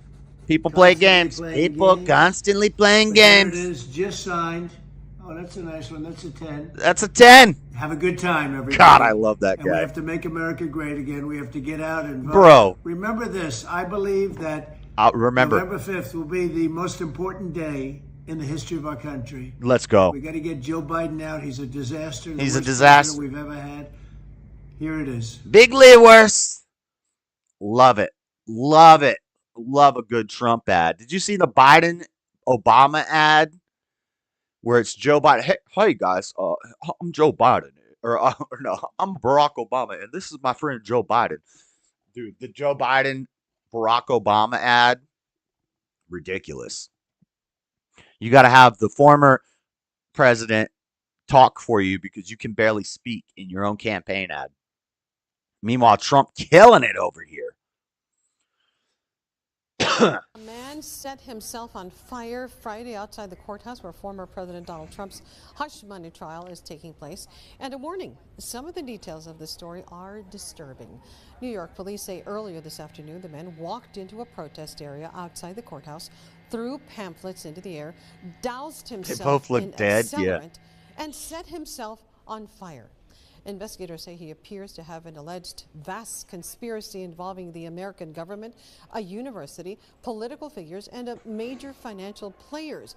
However, his actions reportedly are not in direct response to what's happening inside the courtroom. First responders say he is in life-threatening. No, he's responding to Israel, but he's doing it outside of the Trump trial because that's where all the eyes are at. Makes sense. Condition and being treated at a nearby hospital. 4 police officers and 1 court officer suffered minor injuries dealing with this fire. Wow. Okay. Hey, you see this Tom McDonald song? It's crazy. I was kind of talking smack about Tom McDonald. I was saying everything he says sounds the same and it's getting repetitive and it's getting old. And then I listened to this God Mode song. And in the song, he talks about exactly what I was critiquing him about. So apparently I'm not the only one critiquing him about this. and he hears the critiques, and he made an 8-minute song where he kind of killed it. Kind of had a screamo rock rap vibe for a big chunk of the song, which I'm not really a fan of that, but pretty good song because he addressed all the hate, and he's like basically saying, you say I sound the same, I've been working at this for a long time, and I respect it.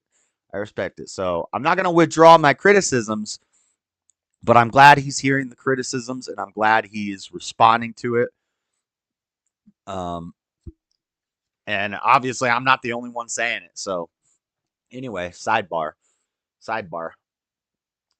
So let's read this, and then we're going to learn about the history of self-immolation, because this is not a new thing, but it's also not a common thing. So look at this picture they have. I don't know if I can even show that on YouTube. Man who this is from the Intelligencer, and I don't know if this is a creditable news source. It's just, I mean, it was one of the top searches on Google. So YouTube, I blame Google for this. Guys, don't look at this picture. We'll scroll past it real quick. But the front article, they have just the dude standing there on fire. Now, to be fair, the Vietnam monk guy is a famous picture from Time magazine of the guy on fire. So I don't like how they pick and choose what some people are allowed to show and some people are allowed to say. If you're a creditable news source, you're allowed to show this picture, but I'm not. I don't know how that works, but just a little disclaimer. Intelligencer has the picture right there on their front page.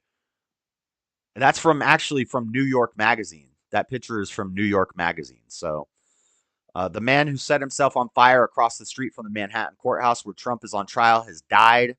Max Azzarello, 37, was pronounced dead at a city hospital early Saturday, according to police. The act of self-immolation was not directly related to the trial. He wrote in a paranoid manifesto that he took his own life to bring attention to a set of conspiratorial beliefs. Yeah, we're all just conspiracy theorists. Below are live updates on this developing story. So, he was interviewed on Thursday. At a park on Thursday, Mr. Azzarello had held up various signs and at one point shouted toward a group of reporters gathered there, "Biggest scoop of your life or your money back." One of his signs claimed that Mr. Trump and President Biden were about to fascist coup us. In an interview that day, he said his critical views of the American government were shaped by his research into Peter Thiel, the technology billionaire and political provocateur who is a major campaign donor and into cryptocurrency. Mr. Azzarello said he had planned to protest at Washington Square Park, New York University, but thought that with the cold weather, more people would be outside the courthouse. Oh, so he was just cold. He was just chilly. He was cold. That's why he did it. Trump's in on it, Mr. Azzarello said on Thursday. It's a secret kleptocracy,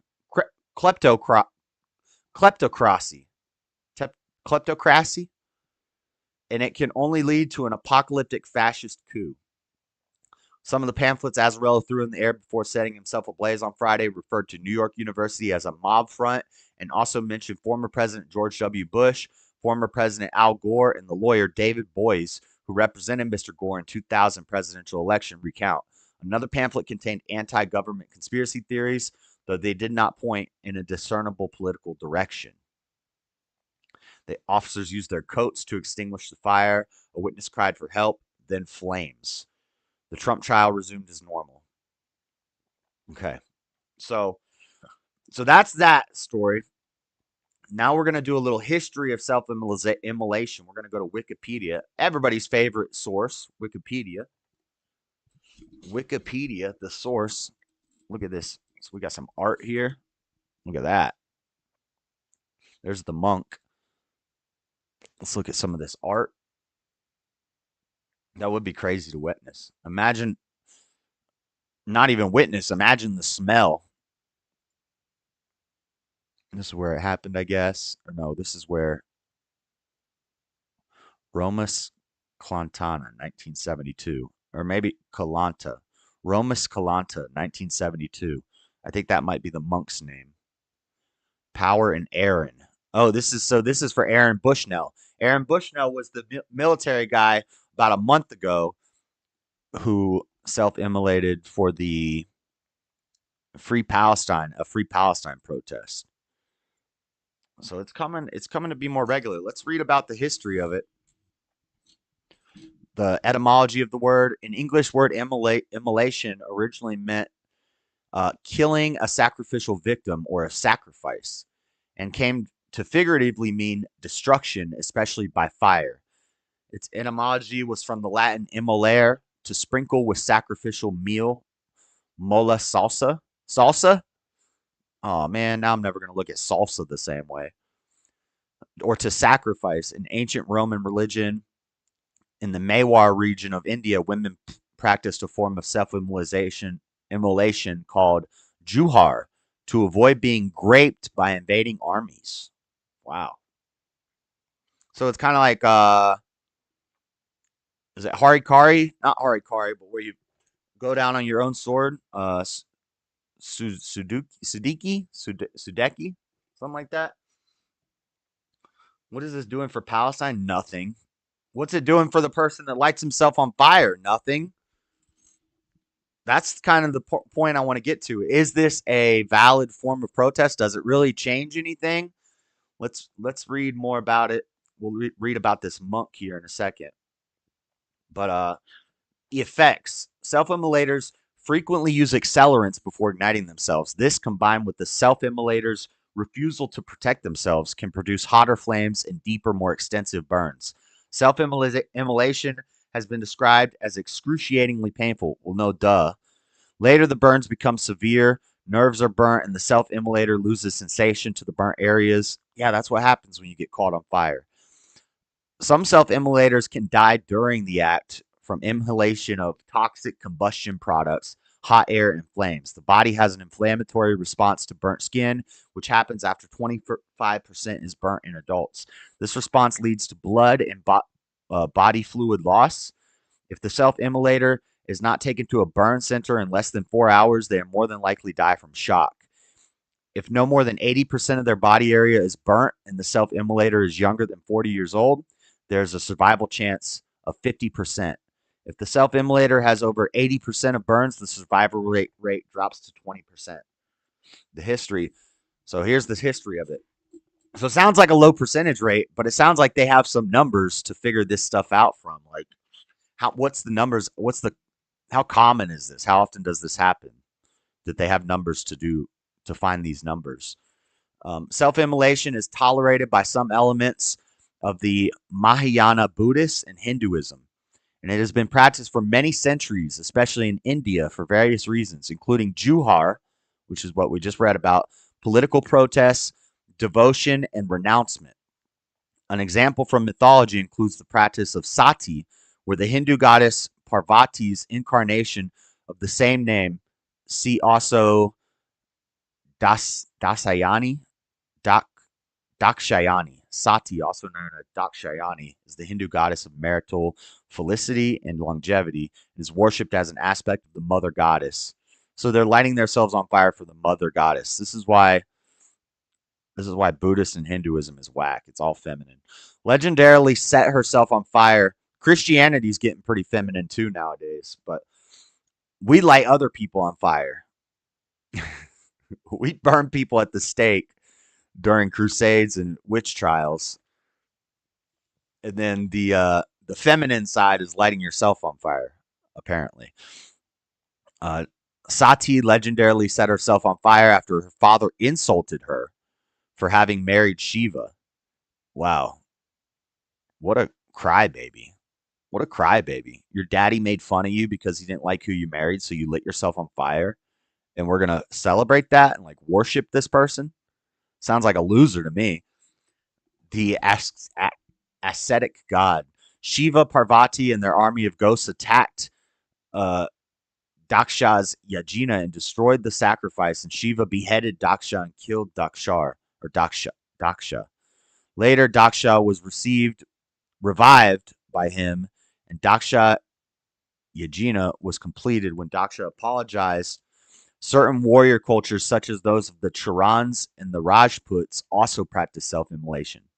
There are several well-known examples from antiquity to modern times.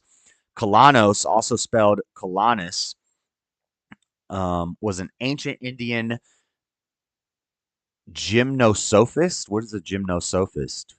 Name given by Greeks to certain ancient Indian philosophers who pursued asceticism to the point of regarding food and clothing as detrimental to the purity of thought. Huh. So kind of like who was that? Was that like Justin who said it's either of the created or the creature, and that even if we're tempted to eat food, then that's a sin because that's tempted to be like the creature. Anyway, I'm just getting sidebarred. And philosopher from Taxila who accompanied Alexander the Great to Persia and later, after falling ill, self-immolated by entering into a pyre in front of Alexander and his army. Diodorus Siculus called him Coranus. Now here's the monk. How the heck do you say this? We're going to call him Zarmarus because that's the easier name.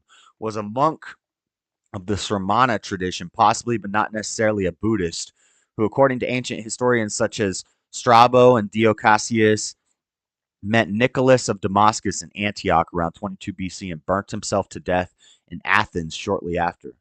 The monk Fayu carried out the earliest recorded Chinese self-immolation. He first informed the illegitimate prince Yao Zu, brother of Yao Chang, who founded the non-Chinese Kwayang state, later Qin, that he intended to burn himself alive. Yao tried to dissuade Fayu, but he publicly swallowed incense chips, wrapped his body in oiled cloth, and chanted while setting fire to himself. The religious and lay witnessed were described as being full of grief and admiration. Following Fayu's example, many Buddhist monks and nuns have self-immolated for political purposes. While some monks did offer their bodies in periods of relative prosperity and peace, there is a marked coincidence between acts of self-immolation and times of crisis, especially when secular powers were hostile towards Buddhism. For example, Dao Zhuan's continued biographies of eminent monks records 5 monastics who self-immolated in the Zhonghang Mountains in response to the 574 to 577 persecution of Buddhism by Emperor Wu of Northern Zhou, also known as the Second Disaster of Wu. We're just going to, we'll keep reading for a little bit longer. This is interesting to me. Let me see what chat's saying right here. We're at this part. Draped in Dutch flag while he tries to play. Okay. Okay.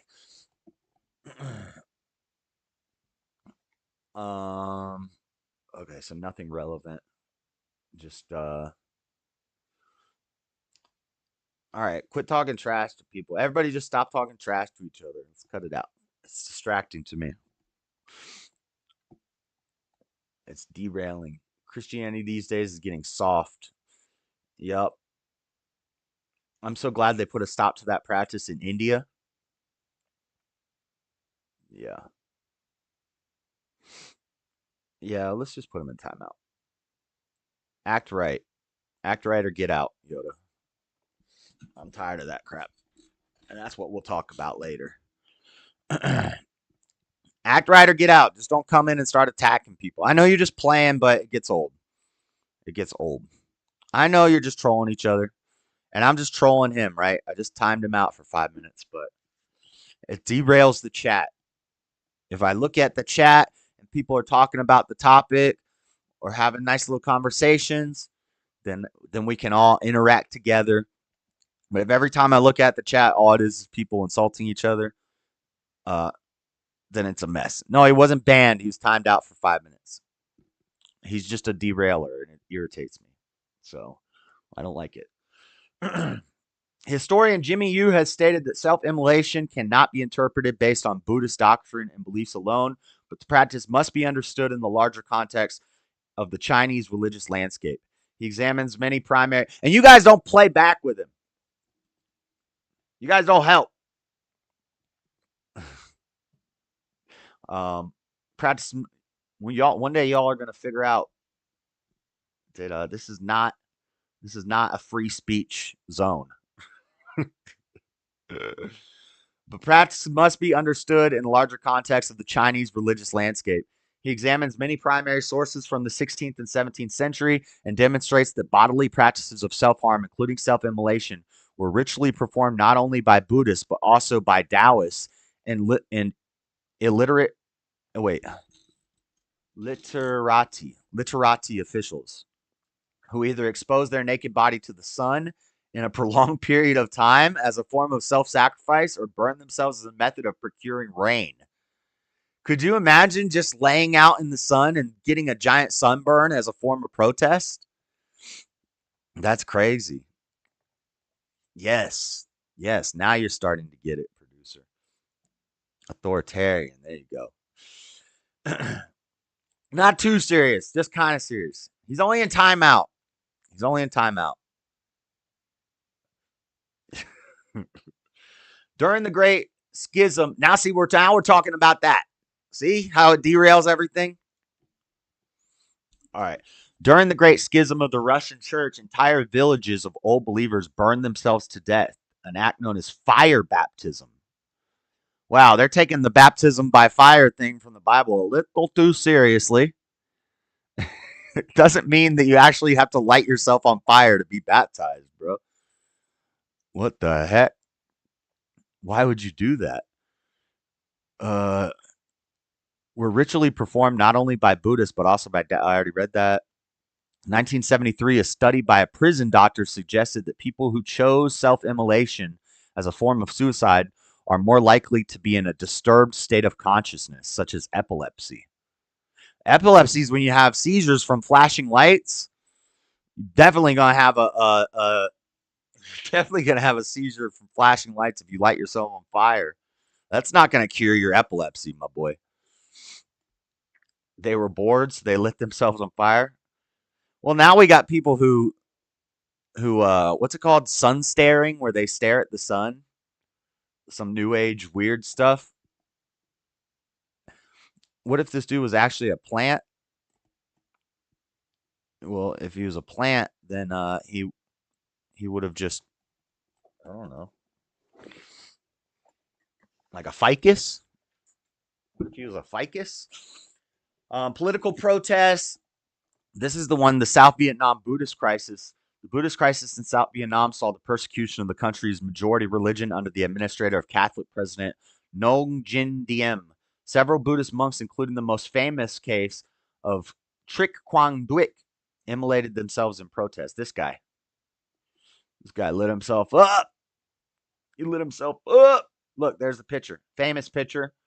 I can't believe it's on Wikipedia. It's Time Magazine. Damn, that's like very graphic. Okay. Let's calm down, Time Magazine. It's black and white. Oh my gosh. Wow. I'm going to get in trouble for this. This is Wikipedia, YouTube. This is Time Magazine. This is history. We're talking about history. It's just for entertainment and historical learning. We're just learning stuff, but this is not an educational channel. I'm not a teacher. So we're just reading Wikipedia. If Destiny can do it, I should be allowed to read Wikipedia. Free Yoda. Message deleted. No. Nope. If you want to protest who I ban, you're going to have to go self-immolate yourself. And then maybe I'll listen to your protest. It's the only sort of protest that I'm going to listen to. So if you guys really want to protest, you're going to have to record it. Make sure you record it. Don't do that. I'm joking. This is all joking. Do not do that. I'm going to get so in trouble for this damn stream. This is all jokes. This is horrible. Do not light yourself on fire. Not a good idea. We are against that. I am just learning about the history of self-immolation and making jokes. It's just jokes. Jeez. Don't immolate, kids. I'm arguing with YouTube. Like, YouTube's listening. Like, the algorithm, the Eye of Sauron is on me, and I'm, like, pleading with them. No, don't do it now. With the price of gas today, we can't afford to be self-immolating. That's a lot of money. That's a lot of money you just spent wasting it. Okay. Enough of that. Let's why self-immolation has been used by political protesters for decades. Warning, this piece includes photos of self-immolations. Let's scroll down a little bit then. Whoa! Damn. Okay, it has one photo. Yeah, these photos are kind of graphic. This stream turned into dang faces of death. I did not mean for this to happen. I didn't mean this at all. Couldn't have possibly pre-screened all of these websites and looked for some pictures. That didn't happen. I would never do that. This is all a surprise to me. U.S. Air Force Airman Aaron Bushnell died Sunday just hours after lighting himself on fire in front of the Israel embassy. 25-year-old wore his military uniform as he appeared to live stream his self-immolation on Twitch, saying he would no longer be complicit in genocide and yelling "Free Palestine" after he set himself ablaze. And this is why you can't freaking hold a match on your stream or light a lighter on Twitch. You can't you can't play with blickies on your stream because people go on streams and they off themselves. They do stuff like this. So now every time if you're on Twitch and you light a lighter, your stream's going to get shut down because they think you might light yourself up. But let's watch this one more report on the New York guy. I want to get actually a story of him talking. But before we do that, let's learn more about this monk. This video is brought to you by Magellan TV, the documentary streaming membership service founded by filmmakers, bringing you premium content. TV has the richest and most. This video is brought to you. Simple History. So hopefully we'll have to pause it a lot. But this will just fill us in with cartoons. We like cartoons. It makes learning easier. Remember when Tumblr had people telling one another Diaf? What's that mean? They used to say it all the time over disagreements. Diaf. I don't know what that means. Anyway, cartoons help us learn. Magellan TV. Diving deep into the most varied documentary modern car television show is war for an analysis of the vehicle to stop the negotiations that ended the war. Discover previously on Peace in 4K. Magellan Now. War. 1963. On the morning of June 11th, 1963. Bro, this is like South Park. This is like history with South Park. At a road intersection in Saigon, the capital of South Vietnam. Several hundred Buddhist monks and nuns had gathered to carry out a peaceful protest. It was at the height of the Buddhist crisis in South Vietnam where there was a statewide protest and unrest against what was seen as religious persecution by the pause. I'll be back in 20 seconds. I'm just going to refill my coffee. Government, who were seen as favoring the Roman Catholic minority. It was alleged that important government and army positions were only being given to Roman Catholics, and that those of the Buddhist faith were having to convert, sometimes forcibly, in order to progress in public life. On top of that, the Buddhist majority felt the Roman Catholic minority were getting most of the government and foreign aid. It had all come to a head a month before at the Vietnam city of Hue, when the Buddhists were banned from flying their flag in honor of the birth of their prophet, Gautama Buddha. A large crowd of Buddhists who had protested against the ban had been... Look at these South Park guys. Great. Look at these South Park monks. Monking it up. Quit monkeying around. One monkey don't stop no show unless he lights himself on fire. Then the show is over. And fired on by government forces who killed 9 of the protesters. Later, the government would try to blame the deaths on the Viet Cong. The day before the intersection protest that was due to be held outside the Cambodian embassy, the foreign press had been invited to attend the protest with the promise that something big was going to happen. Oh, something big, definitely. Oh, it going up. It's about to get lit. I know what dillygaff is. Message retracted. Why'd you retract dillygaff? Is that what she meant? Dillygaff? Diaf? I don't know what that is. They look Canadian, the cartoon monks. On the actual day, few members of the press had attended, as there had been numerous such events that week, so there was no reason to think that this one would be any different. One of the few that did attend was Malcolm Brown, a reporter from the news agency The Associated Press. what he was to witness and photograph would have a profound effect on him and public opinion across the world. On the day of the protest, around 400 Buddhist monks and nuns marched to the intersection, carrying banners and protesting about the government's oppression of their faith and culture. Then a car pulled up, and 3 monks got out, one of them being a devout monk called Thich Quang Duc. Then, Duc sat in the middle of the intersection, in the lotus position, on a cushion. One of the other monks who had arrived with him then poured gasoline over him from a 5-gallon container. As Duc said a prayer in homage to infinite light, he set fire to himself with a match. Wow. The flames engulfed him and witnesses. God, it's so crazy. That's so crazy. I couldn't imagine. I couldn't even imagine, like, oh man. Wow. Yeah. I mean, there's no words. It's just this blows my mind that somebody could do this. Like, you got big huevos, or you're just absolutely crazy. But I think a crazy leftist conspiracy guy, probably the second he lights himself on fire, he regrets it. He says, I would kind of like to hear audio because I want to hear if they're screaming or how they're reacting once it happens. But I think maybe a monk, maybe he was just sitting there quietly because you see the pictures, he's just sitting there.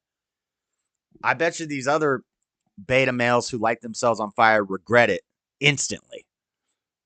Instantly they regret it.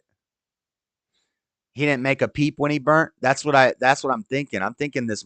Well, you talking about the monk or are you talking about the 2 guys, the Bushnell and the Maxillelli or whatever? So I read. But are you talking about the monk or are you talking about the other 2 guys more recently? Something tells me they were probably screaming like little girls. But maybe not. Maybe not. Maybe it's just crazy. This blows my mind. Of course he regretted it. The second you're on fire, you're like, this was a bad idea. And imagine if you survive, it's even worse because I've heard burns are the worst injury you can get. Like, because they have to skin graft you. They've got to scrub the skin off, the old skin with like wire brushes. And oh my God. Oh, I don't even want to think about it. It gives me the heebie-jeebies just thinking about it. Witnesses later testified that he did. The Bushnell guy was yelling "Free Palestine." While he was burning, he was yelling "Free Palestine." Oh, all right.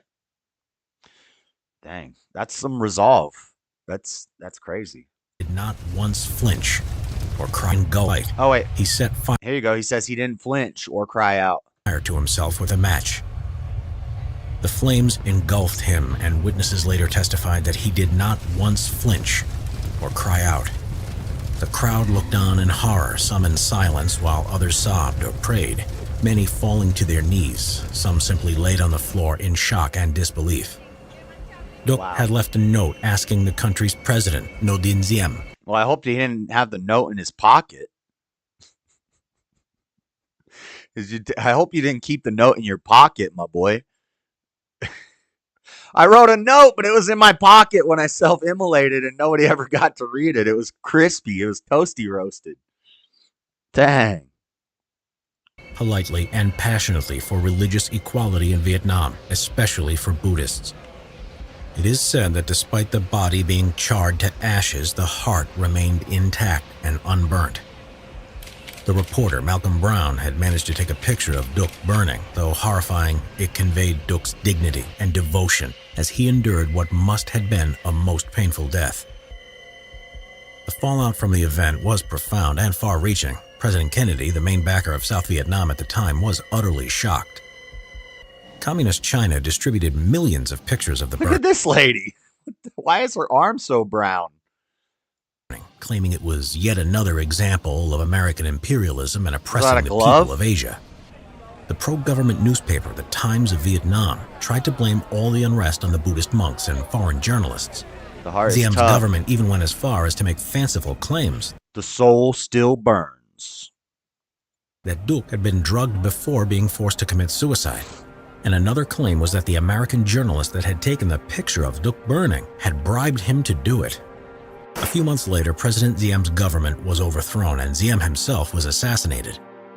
All this was overshadowed the following year as North Vietnamese gunboats were alleged to have attacked U.S. naval forces in the Gulf of Tonkin off the west coast of Vietnam.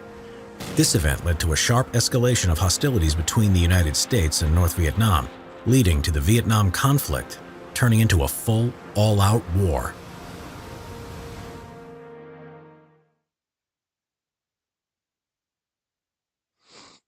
How much does his heart weigh? What's his heart on a scale? Huh. That's wild. That's wild. I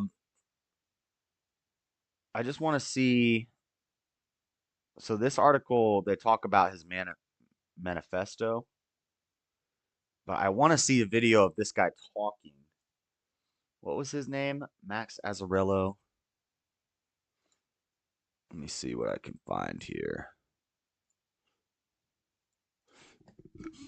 This guy was out there.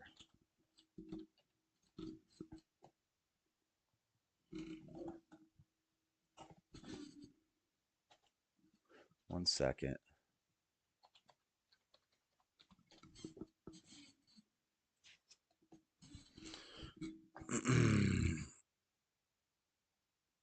I know Inside Edition had it.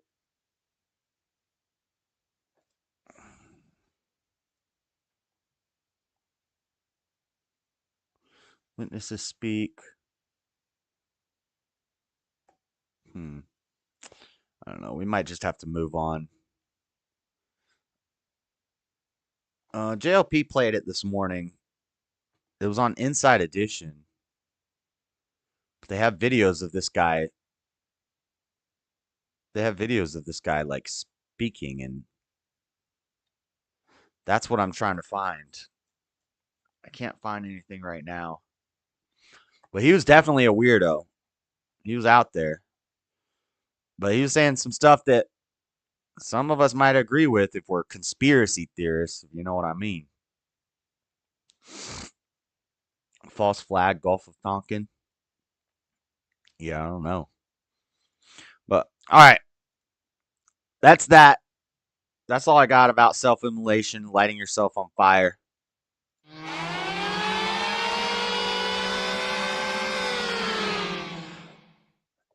You know what time it is?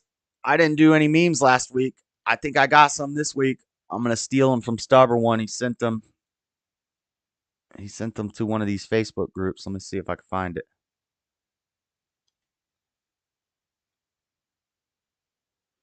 I haven't pre-screened these, so let me make sure they're all appropriate.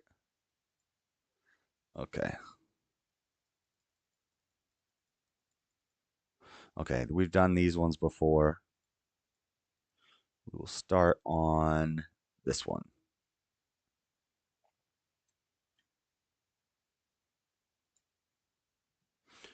Okay. Let's see. It's time for the memes.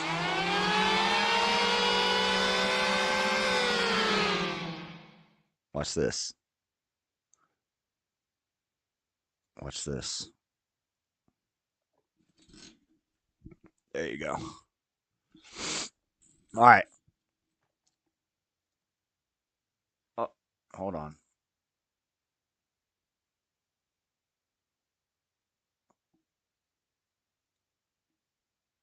Is this a... Hold on 1 second. I gotta make sure I'm on the right thing.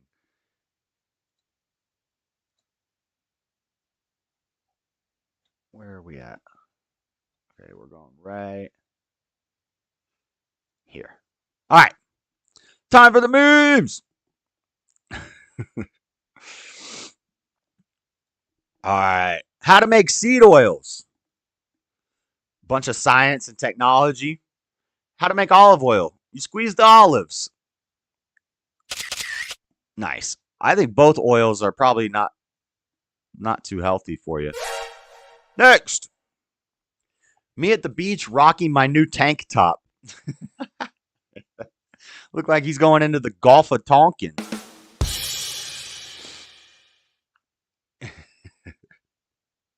Next. Los Angeles Times. If the court were to rule in favor of a broad right to be armed, imagine the difficulties law enforcement would face if future protesters, whether motivated by conspiracy theories, police shootings, or anything else, arrived on the streets legally armed with loaded guns. Adopting a right to carry, they say, would be to throw gasoline on the fires of our nation's future political conflict. I don't know how that's a meme, but next. What the heck? Why does it keep doing this? You don't need to be looking at my Facebook. I don't know why it keeps backing me out of the thing. Okay. This is why I actually have to take the time to put them together. The mayor who let Kenosha burn, the DA, and the lead detective in the Kyle Rittenhouse case are all members of the same family. Are you paying attention yet? Are you paying attention yet?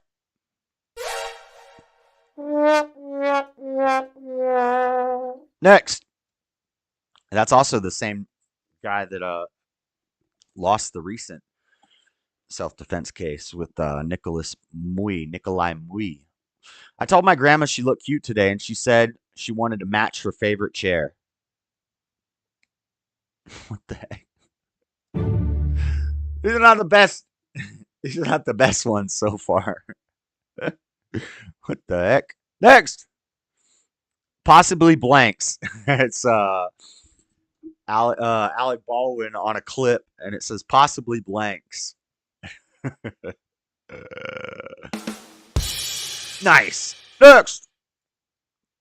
Google. This is Joe Biden. He's Googling, who is Brandon? Whoa, who's this Brandon guy they keep talking about? Beta. That's who it is. Next. Truth. Wait, what? Truth CNN. Trying to button them together, but you got too much gut in there. You got too much gut in the way. Dang. What the fuck? Next. Grandmother matching the chair was funny. I like that one too. We must call people racist even harder. Dems announced plan to call people racist even harder. Joy Reid says, we must call people racist even harder. You got to make sure they know they're racist. Next. I have O.J. Simpson, the juice. I have information that will lead to the arrest of Hillary Clinton. Oh, and then he died. This was posted right before his death. And then he died. Murderers. Yeah. Oh, Clinton, he murdered a guy. Clinton, he murdered a guy. Next. OJ's last ride. Oh my God, that's horrible. That's horrible. It's a white Bronco hearse. Next. OJ Simpson allowed to remain living after coffin doesn't fit. So these are like from someone sent me these a week or two ago, and I never used them. So we got a lot of throwbacks to when OJ died. Sounds about right. Next. Taxes. My paycheck. Dead. My paycheck got murdered. My paycheck got murdered. Murderers. Yeah. Oh, Clinton, he murdered a guy. Next. Another OJ one. If they don't do this for OJ's procession to the funeral home, that's a missed opportunity. I agree. Next. OJ Simpson, 1947 to 20. That's not OJ. That's not OJ. Next. I'm going to tell my kids this was Epstein Island. Oh, Washington, D.C.? Nice. My paycheck was almost decapitated. OJ can rest easy knowing his wife's killer is dead. Next. Your face you make when you realize your future social credit score is already less than 0. Yep. Next. My boober dad when I tell him that I'm using my homemade memes to fight a holy war against an ancient cult of satanic reptilians. Are you on drugs? Look at you, you're getting blood all over my rug. Are you on drugs? Next. Good riddance, O.J. Simpson. Caitlyn Jenner says, good riddance, O.J. Simpson. Edgar Allan's Ho says, didn't you kill someone too, Caitlyn? Didn't you kill Bruce? It's a man, baby. Next. Being ruled by warlords. Being ruled by warlords in suits that let them pretend you elect them.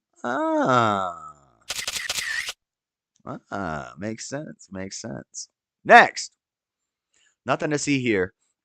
Boeing whistleblower suicide. Stephen Paddock shooting. I don't know who that is, so I don't get this one. My brain has an error. Next. The American dream leaving my body when I pay 3 different taxes on the same purchase. Oh!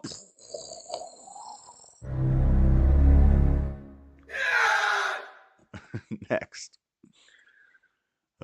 Gentry Givers.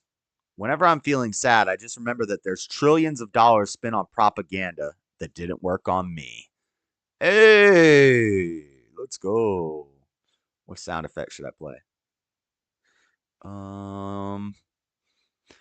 Whenever I'm feeling sad, I just remember there's trillions of dollars spent on propaganda that didn't work for me. Wait till I get my money right. Honey, your job as a woman is to notice when a man is happy and immediately put a stop to that nonsense. Who says that? Nobody. Don't ever say that, ladies. Next. We'll do a couple more. Mr. Clean. Mr. Clean. Nice. Mr. Clean. Clean. What a mess. Next. Trump's sexual boasts have shaken me to my core. Michelle Obama. Beyonce could not be a better role model for my girls. Also, Michelle Obama. It's a man, baby. Next.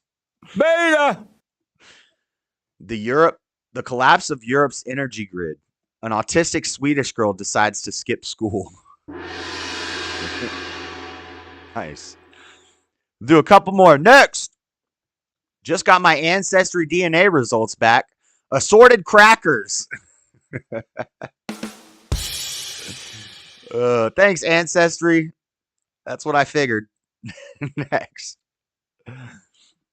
UN declares war on dangerous conspiracy theories. The world is not secretly manipulated by a global elite. What an odd thing to say. The UN declares war on dangerous conspiracy theories. The world is not secretly manipulated by global elite. You get it? The UN is declaring war on dangerous conspiracy theories.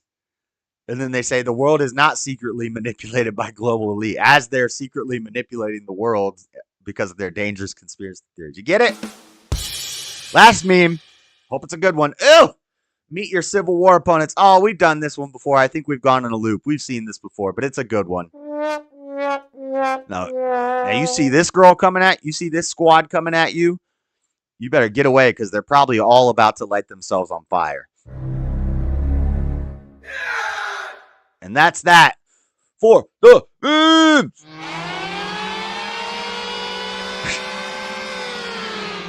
This show is retarded. Oh, man. Man, you need you to stress them out a little bit. Maybe you're right. Maybe you're right.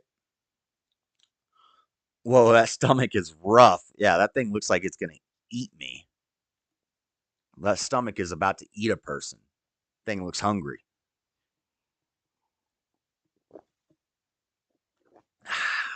Coffee. All right. That's it for the memes, guys. We got some interesting rapid fire news. It's almost 7 o'clock. Let's spend about a half an hour doing this, and then we'll just spend about a half an hour hanging out. Let me open up the reels in rapid fire. Incognito? No, I don't want to do incognito because then I don't get all my stuff. Okay.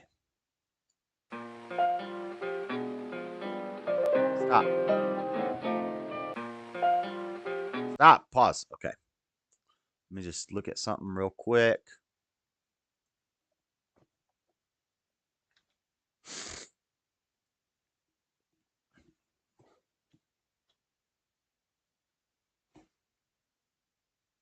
Okay. Wait, one more thing. And then maybe we'll check out what's it called?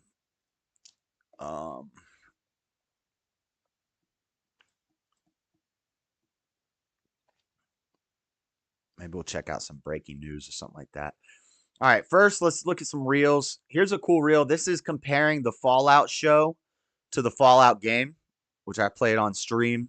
Beat the whole Fallout 4 on stream. Yes, that was Fallout.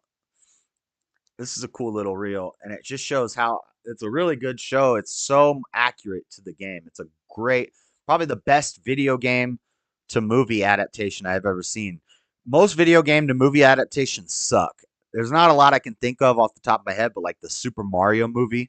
Also, maybe one of the worst movies ever. Actually, it's kind of nostalgic.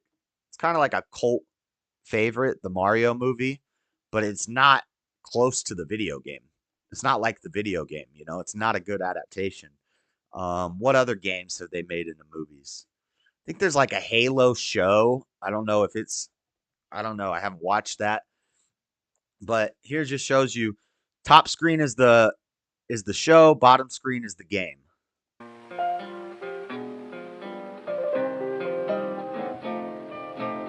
The ghoul, the airship, and they're all walking out to see the airship.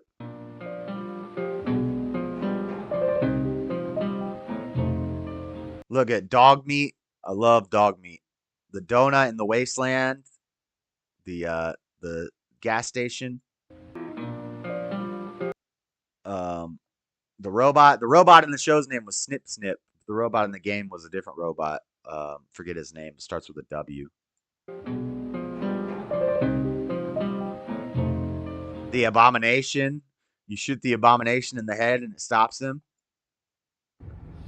Oh. All right, what's up? I didn't mean to watch this. We're not going to watch this. This is that guy.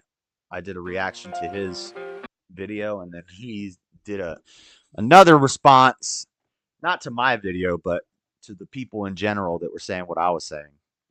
Anyway, we're not going to watch that. This is just some lady on the internet who teaches science to kids, and she's German than a mug, or maybe she's Swedish. I don't know where she's from, but she's got so much personality and energy. I love it. This lady's cool. Let's watch it. I will hit this plate with my hand, and I will hit it hard without hitting hard. it. I will hit it hard. Then the plate will fly, Dying. the roll will fly, Dying. but the egg will not fly. It has inertia, so it will just fall Inertia. into this glass with water. Really? Ready? I'm ready. 1, 2, 3. Whoa! She did it. That was awesome. This is the platform. This lady is so cool. First. She's my favorite. One more time. Hit this plate with my Hit. hand, and I will hit Hit it it hard hard. without hesitation. Hit If I it do hard. it, then the plate will fly, the roll will fly, but the egg will not fly. It has inertia, so it will just fall into this glass with water.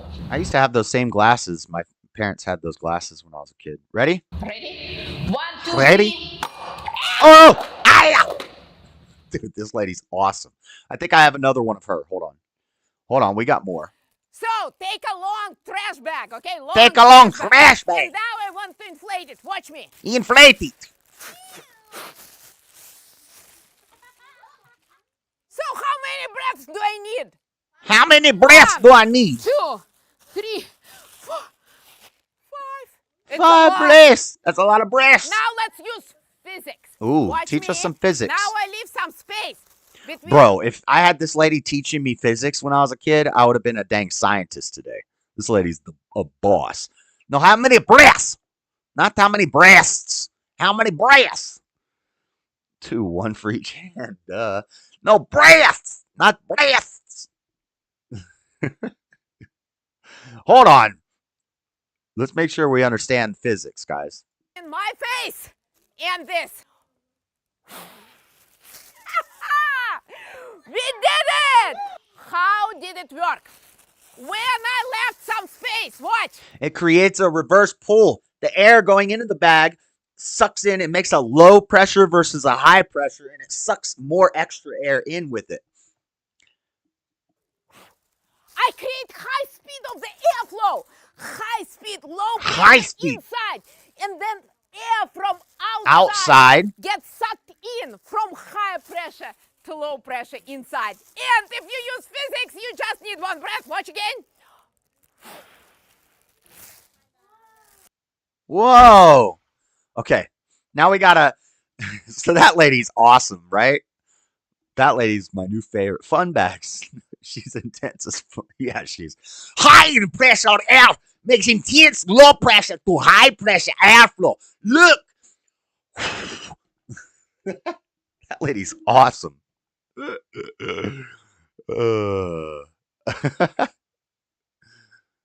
ATM. Breast is greater than breast. Okay. Now we got some guy coming out. These kids are breaking into his car, and he runs out, gets a little Just Desserts. Listen to this kid. Oh, gotcha, bitch. Oh, he's on the ground.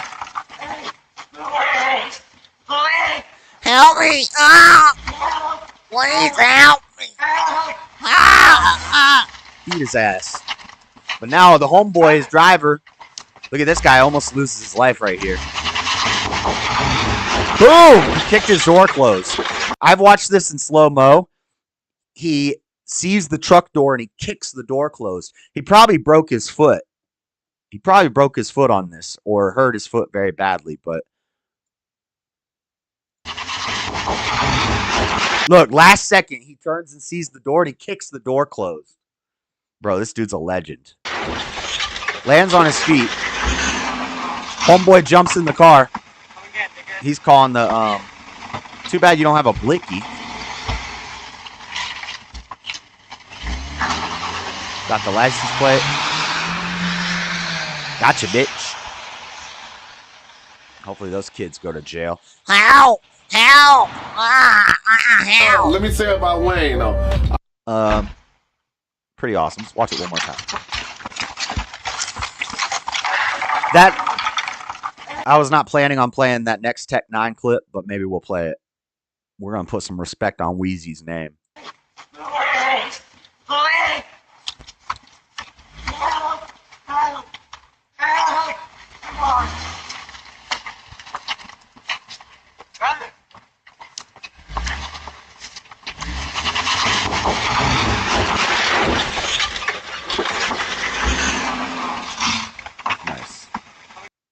Let me say about Wayne, though. I did witness some shit with Wayne. I ain't never witnessed it with Jay-Z, but I witnessed Wayne. Yeah, Jay-Z says he doesn't write his music down. Tech 9 says, I never seen Jay-Z really do that, what he's talking about, but I have seen some crazy stuff with Wheezy. But I witnessed Wayne. It was the creepiest shit I ever seen in my life. It was like some alien shit, my nigga. What do you do? Okay, when I walked in the studio, niggas was all looking up like this. On some alien thing. So, when I came in the door right here, I see everybody looking up. So I come in, I go, what's everybody looking at? Right. I ain't say nothing. I just wanted to see what they was doing. They was all looking up. And Wayne dropped his head and said, what if I say clear? Does that make sense? And Mac Main looked down at him and said, okay. I was like, okay, I don't believe the nigga don't write. You know, I believe he jotted down and it's right there. I remember it. But I seen some shit with Wayne. Woo! Yeah, that's my nigga get his lyrics out the sky, my nigga. About what you say. I don't care what you say. All right. Oh, we already watched this. One more. Okay, so it's being called the that's it for the shorts and reels, memes, all that good stuff. Let's do rapid fire news. Let's burn through some of these news stories. We got a largest gold heist in Canada happened recently. Let's watch this. This is from Reuters. This is the largest gold heist. Largest gold heist in Canada's history.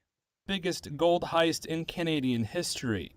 Authorities there and in the U.S. said Wednesday 6 people were arrested and 3 more are still being sought after $16 million worth of gold and currency were stolen from cargo arriving from overseas. Our investigation involves a stolen quantity of gold and foreign currency that were ordered from a refinery in Zurich, Switzerland. 16 million. The gold and currency were transported in the hull of an Air Canada flight in an approved airline container destined for Toronto.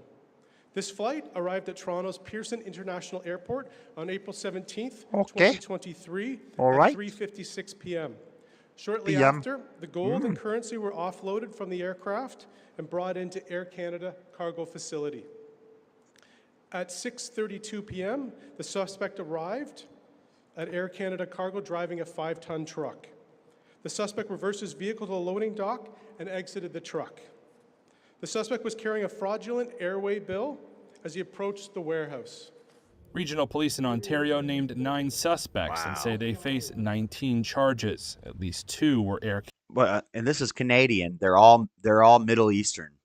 Sidhu, Parmpal Sidhu, Ahmad Mohammed, Bagalaga Dirt. Open borders. Canada employees. 5 suspects were Ali arrested Raza. in the country and released on bail, while 1 suspect was arrested in Pennsylvania. Bro, and it says from Brampton, from Canada. Where are they really from? These guys are all from damn Iran and the Middle East. What are you talking about from Canada? From Brampton. You're not from Brampton. With firearms and remains in U.S. custody.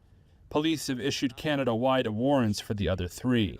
Air Canada suspended 1 employee charged in the theft, while another had already left the airline before the charges were announced.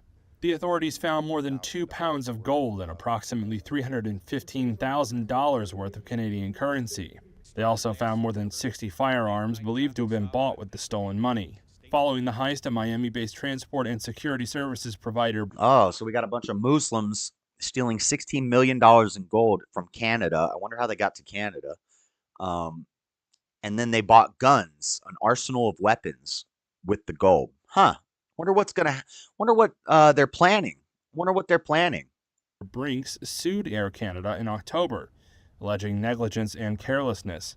Brinks had been hired by Swiss bank Raiffeisen Schweiz and precious metals refining company Valcambi to move the valuables from Zurich to Toronto.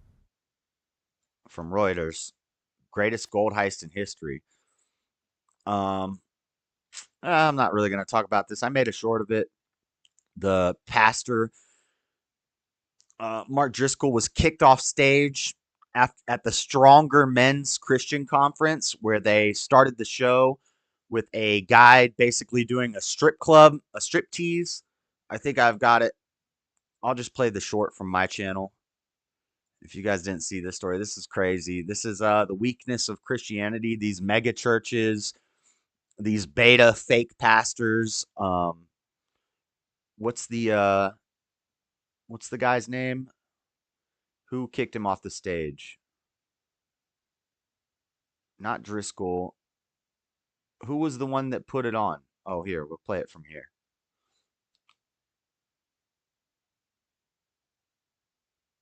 Who's the guy that led the church? The fake pastor that kicked him off the stage. Not Mark Driscoll. I think I've seen him in a debate before. He's all right, but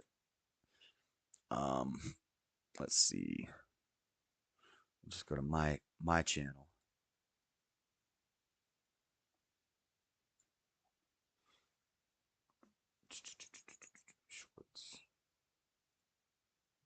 Video from the Stronger Men's Conference in Missouri started circulating on social media. Pastor Mark Driscoll gets kicked off stage at a men's conference after he calls out Pastor John Lindell.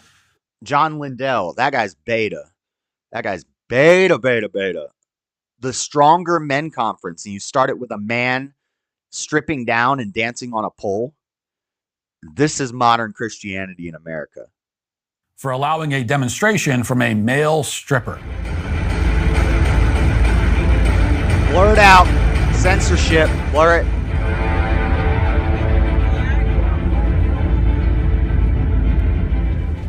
The Jezebel spirit has already been here. The Jezebel spirit opened our event. Before the Word of God was opened, there was a platform. It was a high place. On it was a pole, an ashtray. The same thing that's used in the strip club for women who have the Jezebel spirit to seduce men. And then he swallowed a sword. He said, so the other guy, the beta male, is like, you're out of line, Mark. You're out of line, Mark. And he keeps going. He says, you're done, Mark. And Jesus, Mark. Okay, Pastor John, I'll receive that. You're done. Video from the... So, beta Christians, weakness, the weaker men's conference. Don't go to it. Let's do a little tech news. Let's check in on quantum computing. What's going on with quantum computing? Lots of headlines been popping out about quantum computing. They're getting closer. They're figuring out how to cool it. I think the last time we talked about this was like 6 months ago, and they were having trouble cooling it. Cooling was the issue, and they figured out how to cool it. Researchers create quantum drums to store qubits, one step closer to groundbreaking internet speed and security. I don't know about security. Storing quantum data by converting light into sonic vibrations. A device called a quantum drum. This looks like the dang, like a tesseract or something. This looks like we're going to put the rings of power into this thing, and is Thanos going to is this the Infinity Gauntlet? What the heck is this? Are we living in a dang Marvel movie? A device called a quantum drum may serve as a crucial piece in the very foundation for the internet of the future with quantum speed and quantum security. Quantum security means quantum surveillance. That's what it means. It's quantum security for the government. It's not quantum security for you. It's quantum surveillance. It means this is the same thing with the 5G, accessibility, more devices, more cameras, more fingerprint, facial recognition devices, satellites that can zoom in on your eyeball, which they've had for decades. None of this stuff is new, but it's getting better and better and more advanced. And what they're talking about, what they tell us about, they're 50 years more advanced than that. So this is probably old technology to them. The original research paper has an official briefing available for free at phys.org and can be found published in the Physical Review Letters Journal for subscription fee. One key issue with quantum computing and sending quantum data over long distance is the difficulty of maintaining data in a fragile quantum state. Where losing data or decohering becomes a much higher risk. Using a quantum drum at steps along the chain can prevent this data decoherence from occurring, enabling longer and even potentially global communication distances. The current record for sending qubits over a long distance is held by China and Russia and is about 3,800 kilometers, with only encryption keys sent as quantum data. The standard wired qubit transmission range is roughly 1,000 kilometers before loss of photons ruins the data. Quantum drums could potentially address this limitation. So then we have another quantum computing article from Yahoo Finance. America is the undisputed world leader in quantum computing, even though China spends 8 times more on the technology. But an own goal could soon erode U.S. dominance. And I don't even know if I agree with this, because I've heard that China was ahead of us with quantum computing. Maybe we caught up, or maybe we're just stealing China's IPs like we were talking about earlier now. Everything's flipped around. Processors that crunch through supercomputing tasks in the blink of an eye, batteries that recharge in a flash, accelerated drug discovery, encryption and decryption, and machine learning. These are just a few of the possibilities that may be enabled by quantum computing, which harnesses the laws of physics to perform calculations much faster than even the most powerful traditional computers. They all hinge on research here in the United States, the world's undisputed leader in quantum computing. So they're saying America is ahead. In 2020, we opened a 23,000 square foot, $5.5 million center in College Park to house our state-of-the-art quantum machinery. The next year, Longq was valued at $2 billion upon our IPO and became the first publicly traded pure-play quantum hardware and software company. I won't bore you guys too much on this stuff. This is rapid-fire news, but just keep your eye on the quantum computing. Keep your eye on China. we're probably working with them. But it's not good. It's going to be a scary new world with the ability of surveillance that this gives them, the ability of social monitoring, social credit scores, tracking, all these things. China is really advanced on that stuff. And is there a movie about this? Probably. By the time they tell us one thing, they've already moved 3 steps. Exactly. Yep. Those buildings are in VA. You mean the buildings where they do the quantum stuff, quantum computing? And then we got one more tech update.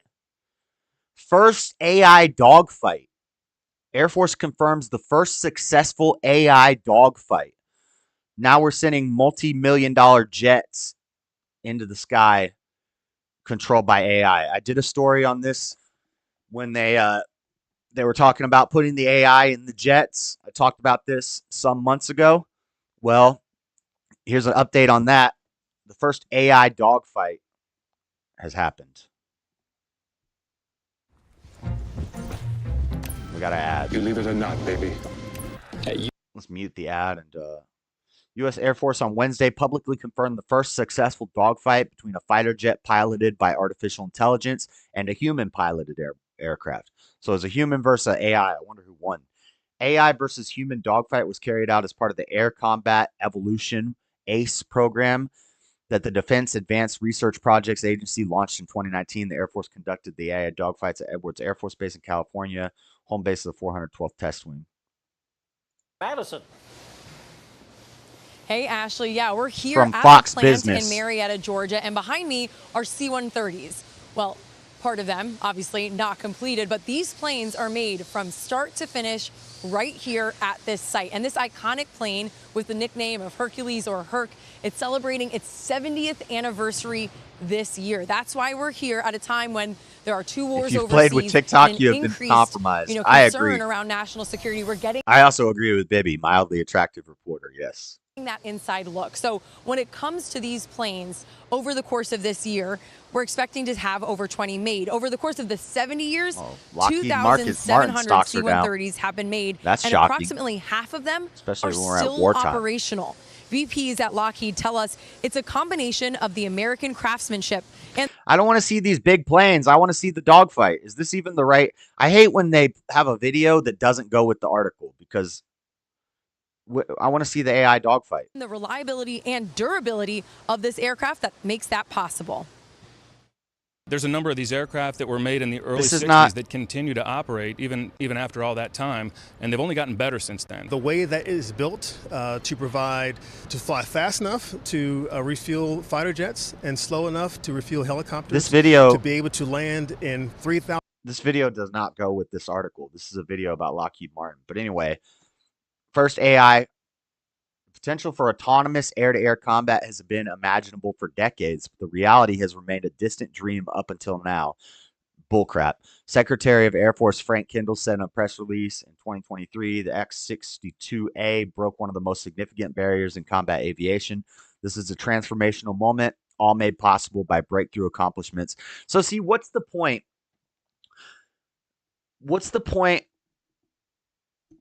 of combat if all the planes are just robots? If all we're doing is sending drones and bombs and jets that are flown by AI and stuff, I think it's all just for show and for money, because I keep saying this, but the battles are not going to be fought with boots on the ground anymore. It's just going to be a robot coming and blowing up your country. And who has the best robot-to-robot defense system? I don't know, man. It's a crazy dystopian future on the way, guys. It's going to get wild. It's going to get wild. All right. So there's all your tech updates. Israel.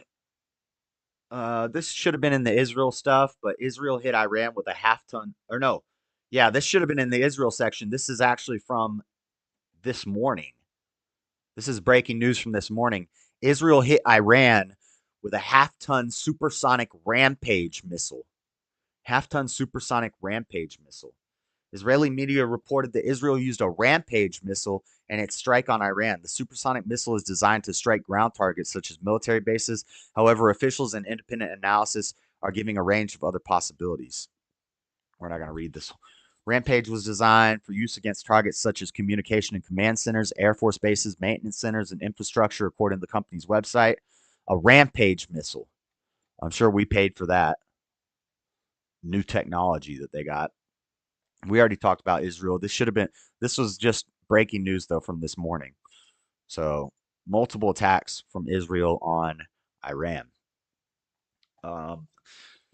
Little Trump update. What happens if Trump gets convicted ahead of November? From News Nation. I'll just read a little bit of this. I don't even know if I want to do this story. This is just a sad story. 2 children dead, 15 people injured after vehicle crashes into building holding child's birthday party. We're not going to dig deep into this story, but this happened in Monroe County, Michigan. The Swan Boat Club. A woman drove a vehicle through a wall, coming to stop 20 feet inside. First responder rendered aid to 15 victims of the scene. 9 were transported to local hospitals with serious life-threatening injuries. So, I said, we're going to see more stories of stabbings and stuff like this as they prepare to take the guns away, because they want people to be conditioned to not freak out when they see an uptick in knife attacks and car attacks and explosive attacks and bombs and stuff like that. They want to condition people to be used to that before they take the guns, because once they start taking the guns, we're going to see a bigger uptick in those things, and they want people to be ready for it. So now they're headlining all these knife stabbing stories. You're going to see a lot of stabbing stories. And I said this like 3 weeks ago, and every week I have multiple stabbing stories and car crash, taking people out with cars, crashing into buildings, stuff like that. Like stuff driving through parades and stuff. It's a conditioning thing.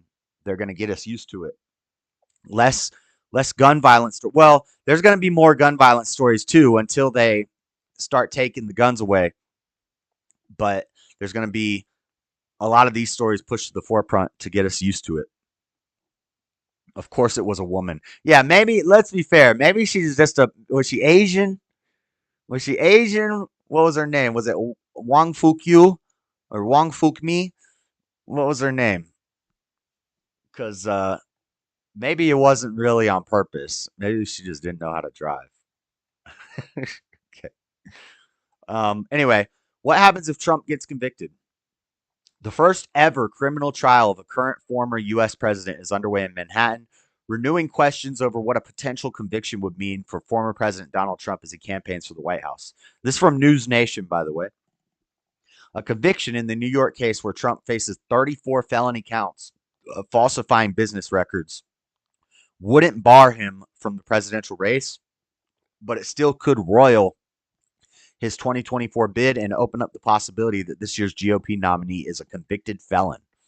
If he happens to be convicted on 34 counts, that takes its toll even on someone like Donald Trump, who seems to be the Teflon Don candidate, said Steven Stoltzberg, a George Washington University law professor and a mediator for the District of Columbia U.S. Circuit Court of Appeals.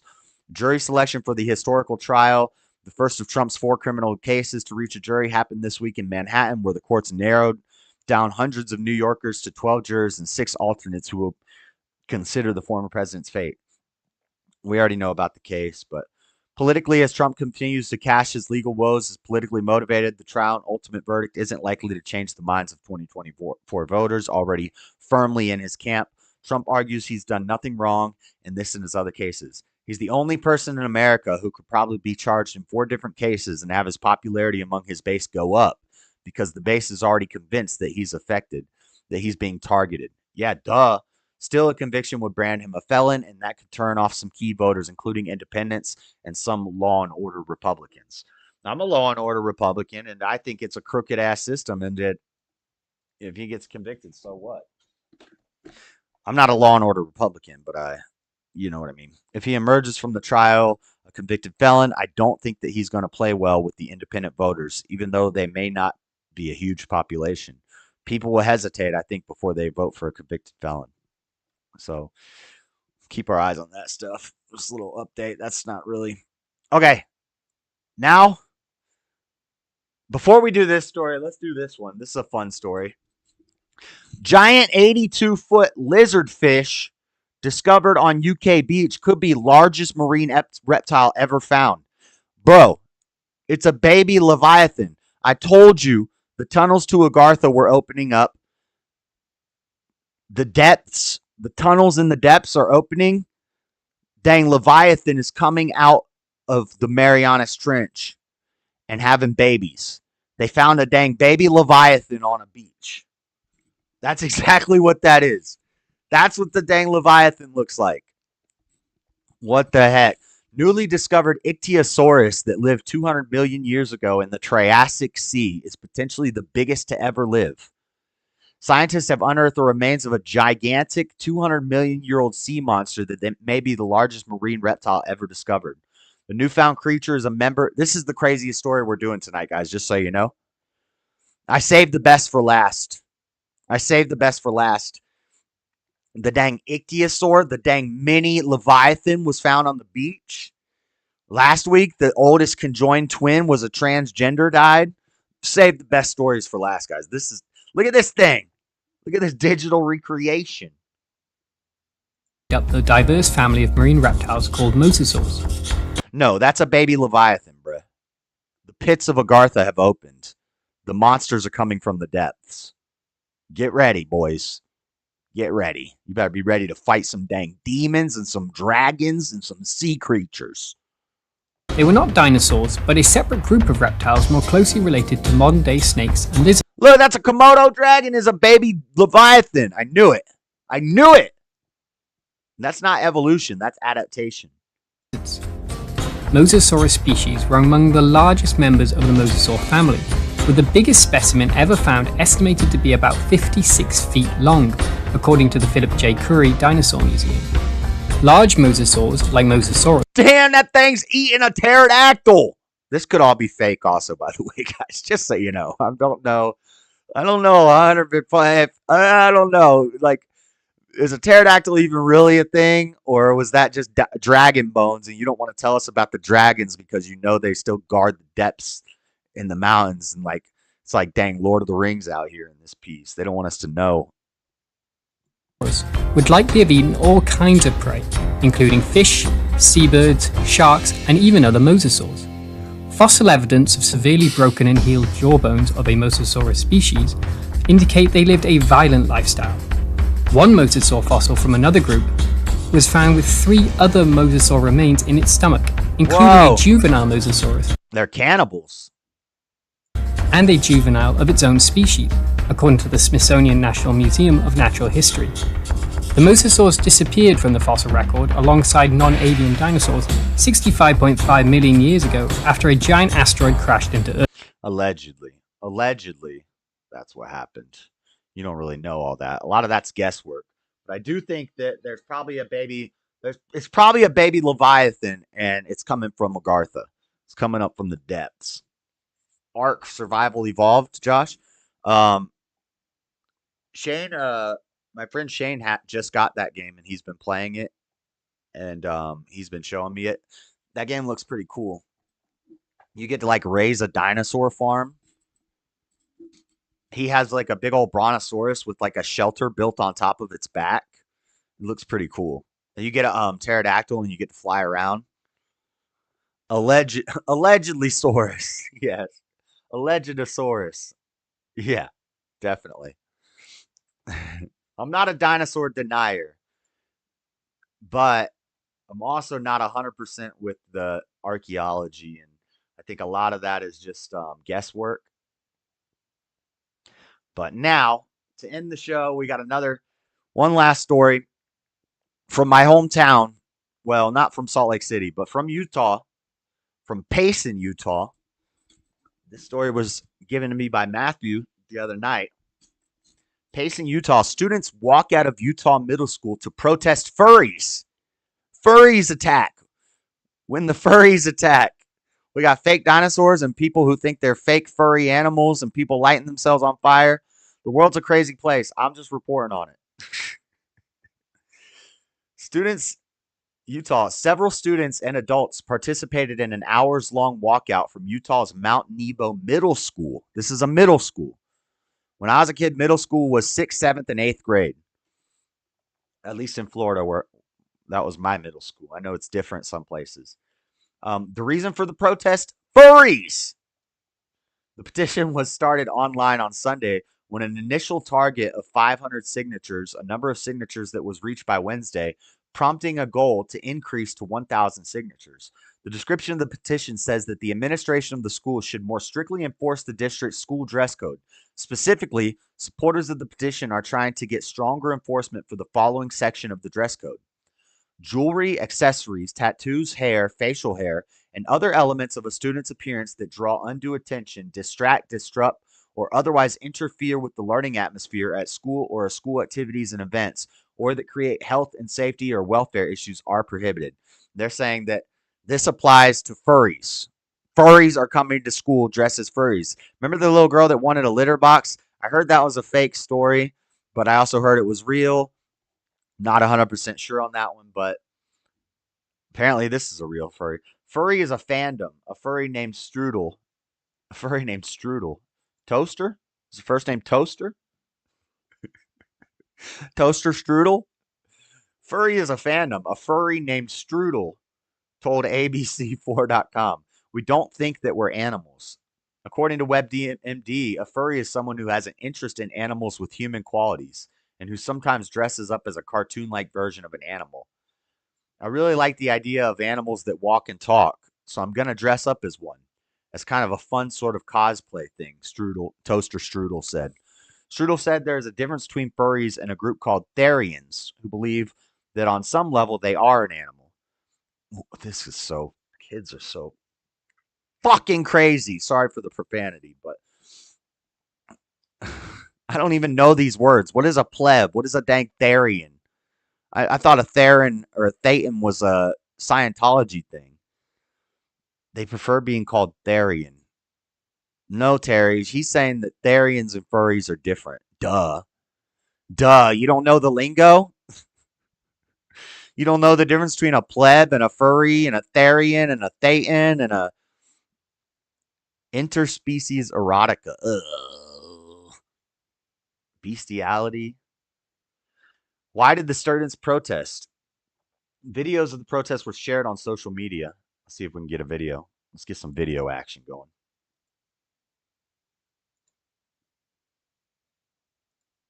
Media cannot be played. It's not letting me play it. Here we go. We got it here. You guys are protesting. So we're protesting to pretty much ban the furries because ban the furries. They are barking at kids and spraying us with. They're barking at kids. Febreze in our eyes. They bark at kids and they spray kids with Febreze in their eyes. These furries are crazy. They're walking around going, there was a video of a bunch of kids walking in circles barking around this girl while another girl beat her up. A black girl was beating up this white girl. I don't really show a whole lot of that content because I think it's mess and I get it, but that's not my thing here. But they were like walking around a girl barking at her and beating her up. So they're protesting because the furries are walking around dressed like animals, spraying Febreze and barking at kids. We don't play with this crap in Utah. Don't you know where you are? Hang on. Okay. So we're protesting against the furries because they're trying to spray us with Febreze in our eyes. They're biting at us, they're scratching at us, they're growling at us, they're barking at us. And we're trying to make a difference and change that for all of Nebo School District so younger kids don't have to grow up dealing with this. And on top of it, our principal, Miss Taylor, is trying to pretty much make it so we can't do this on school property. And So you can't do what? Be a furry or protest? She just won't let us. I've heard rumors about furries in school, and people on the media say it's a myth. It's not really true. No. What do you say about that? I say that Look at how beautiful Utah is, though. But also, this camera, they need to I don't know. You got too much blue going on, bruh. You got to turn the tint down, raise that warmth up.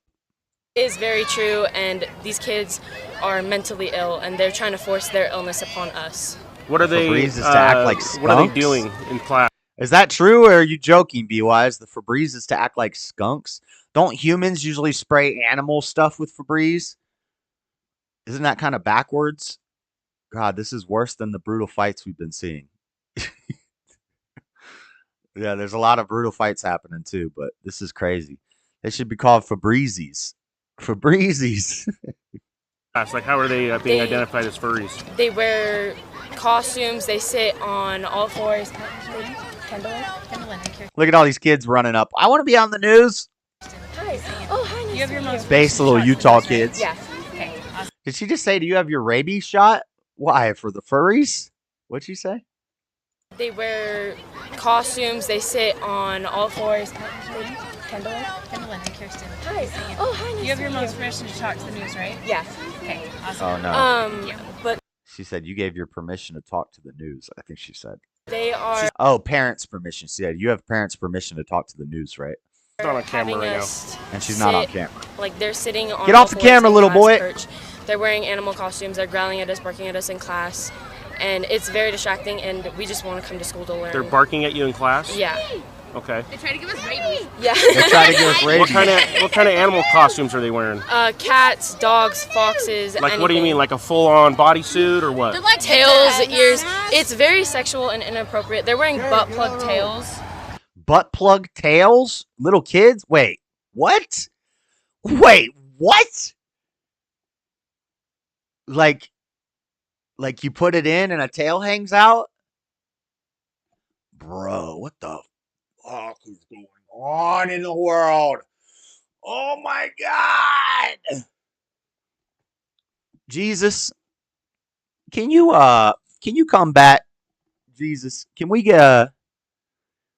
you come handle this? Can you take care of this? Because we're down here, we're trying. But I just think it's time. If the rapture's real, if it's the second or third coming, the apocalypse, can we do it now? Come on, Jesus. What's going on? Really? We've got middle school kids with butt plug tails, dressed as furries, spraying kids with Febreze and barking at them in Utah. They clipped them on their pants, but they can be used the other way. Okay. All right. What the freak is going on? Don't say freak, kids. Oh my God. Underneath, like, skirts. I'm saying we need crusades. So I don't know enough about history. One day we'll go through each, because I think there were 4 crusades. And I was listening to Jay Dyer talking with somebody. They were talking about all the different crusades. I didn't listen to the whole thing, though. It's like 4 hours long. They said the first crusades was really good. The second crusades, not so good. The third crusades, not so good. Some of them were good. Some of them were not good. Some of them were twisted and motivated by nefarious other things. But yeah, we need to have a based crusade. Yeah, make your peace with God, people, because this is crazy. They're wearing dog collars to school with leashes hanging off. It's just not okay. Interesting. Yeah. How old are the kids in this? So it's like a bondage thing at school. Some sadomasochist, like, oh my gosh. In these, 11 through 13. Okay. Yeah. Well, 10 to 10 to 13. 10 to 13 or 14. Yeah, it's just really bad. Where are they getting these ideas? Their parents. Their parents. Their parents? The internet, anywhere. Well, Okay. we don't know if it's the parents. They might just be doing it themselves. It is the parents. The parents are a big part of their lives, and that's probably one of the big reasons. Yeah, their parents are probably weirdos, probably freaks. What's the point? What are they doing it for? Attention. Yeah.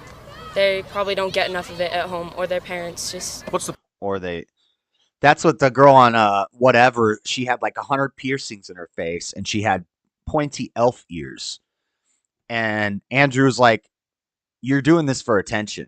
She said, "No, I don't even like attention. I don't even like people to look at me." And he said, "Are you freaking kidding me? If you don't like attention, if you don't like people looking at you, why do you dress like a freak every time you walk out of the door? You want attention. You crave it. You love it." What's the point of identifying as a furry? To Honestly, I don't know. I feel they're just sick and they want attention, and I don't feel like they get enough of it from their parents or love, so they try and get it from other places. What does your sign say? It says, "We live not by lies." Terry, this is in a red state. This is not in Salt Lake City, Utah. This is in Payson, Utah, which is out in the middle of that. This is red. This is a red area, and it's happening there in small town Payson, Utah. You think this isn't happening in every major Democrat city and they're just not telling us about it? This happened in every school. Crap like this. It's not just this school. Let their kids go to a school like this. All the schools are like this. The private schools, the public schools, the charter schools, a lot of the Christian schools are getting weird like this. Some of the Christian colleges are some of the worst, most degenerate places. And other ones say, "We will not comply, and you can't ignore us." I see some big ones that say compelled speech is not free speech. Yeah. What's that about? It's about us. We were getting 500 signatures to get them to stop this, and Miss Taylor pretty much told me that she doesn't want us doing it, but she can't legally stop us. And so how they you said that they were spraying you guys, biting at you. Yeah. Is that how often does that happen? Pretty often. Every day. They bark every day, but they only bite like once a week. And they bark every day, but they only bite once a week. If they get a chance. So. Is this in the classroom? This is like after school or in the halls. They play fetch in the halls. Why aren't the teachers or administrators doing anything about this? They're too scared. They can't stop it. They'll get sued, or they can't do anything legally. Would you be allowed to wear your Halloween costume to school? No. We can't wear masks. Bro, but you can wear masks during COVID, right? We can't do anything, but these furries can walk around with full Well, no, you were probably at computer school during COVID. face masks. Why is that? Is that a double standard? Yes. You don't know why they're allowing that? No. Okay. All right. You guys should be filming the crowd over here, not me. My bad, sorry. There's more people over here than over there. All right, cool. Thanks, guys. Now, I'm going to be honest, though. Even though it's for a good cause, this is still student activism. They teach this in schools. They teach kids how to do mock protests and picket and do petitions and all this stuff. I'm sure some people in the school put them up to this. Somebody put them up to this. These kids didn't just come up with this idea to do this on their own. This is student activism. They teach kids at a young age how to be active, how to go protest. And, if we're doing the rights thing and the Constitution thing, that's an American thing. But a lot of these kids are going to be at an Antifa protest when they're older. So don't let it fool you. It's still the same mess from both sides. Mr. Life Hack. An advanced academy.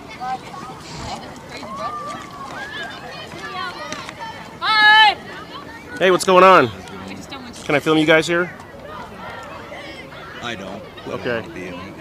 Well, then get out of this fucking street, dumbass. If you don't want to be filmed in public on the sidewalk by the media at a protest, don't go to the protest, retard.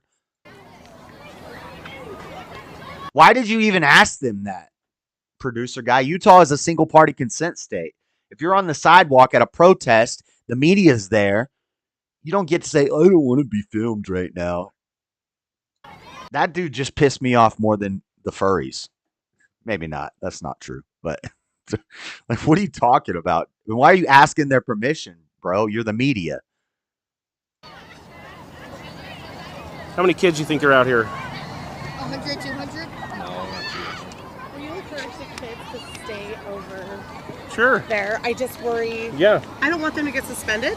No problem, yeah. Okay? They don't care if they get suspended. There is a big chance my son. Why would you not want to be suspended from a school where furries spray you with Febreze? I think they would want to be suspended from that school. Well, that's crazy.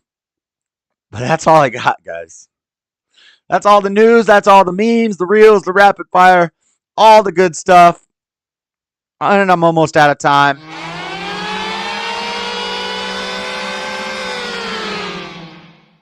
Okay. Now, let's address some stuff, some drama. No names. Don't gotta name no names, but here's the thing. I stream for 10 hours on Friday and 10 hours on Saturday. And I used to do that.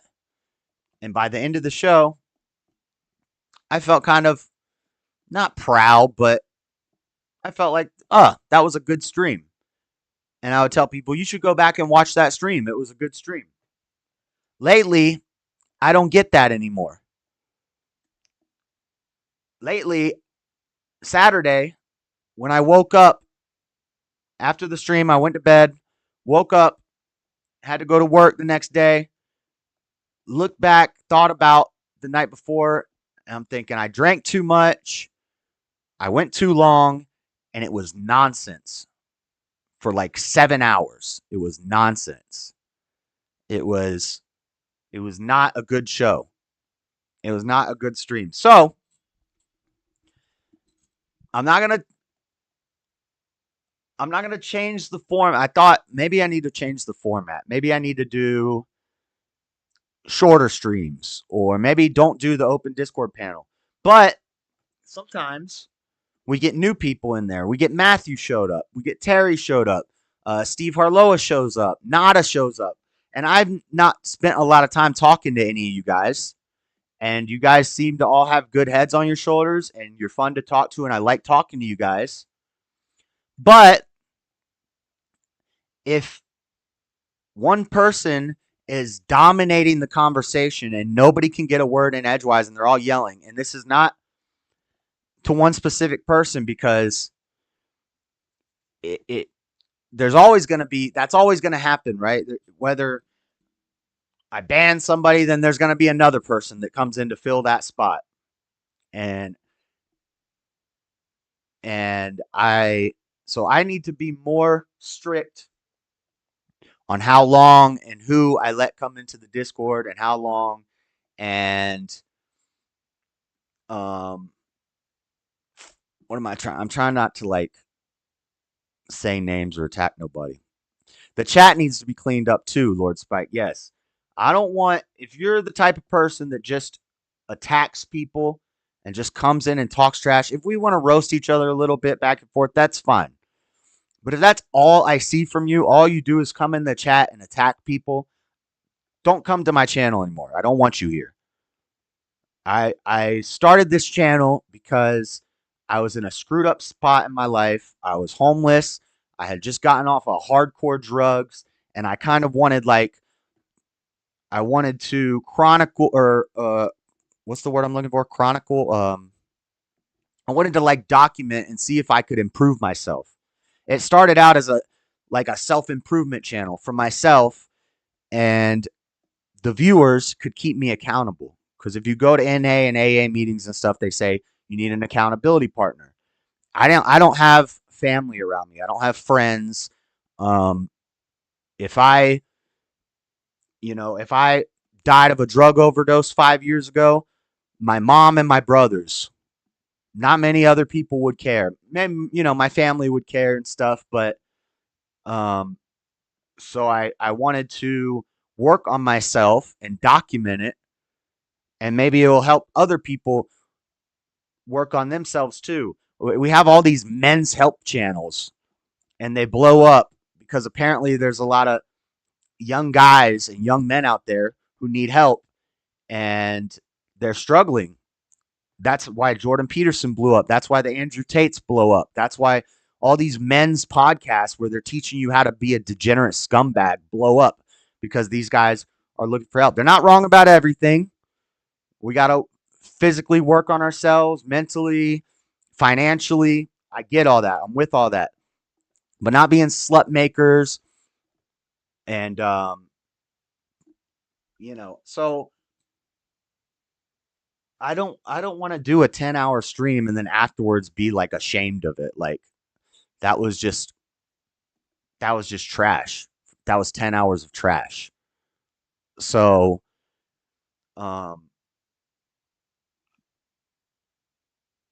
I'm going to be a little more strict in the Discord.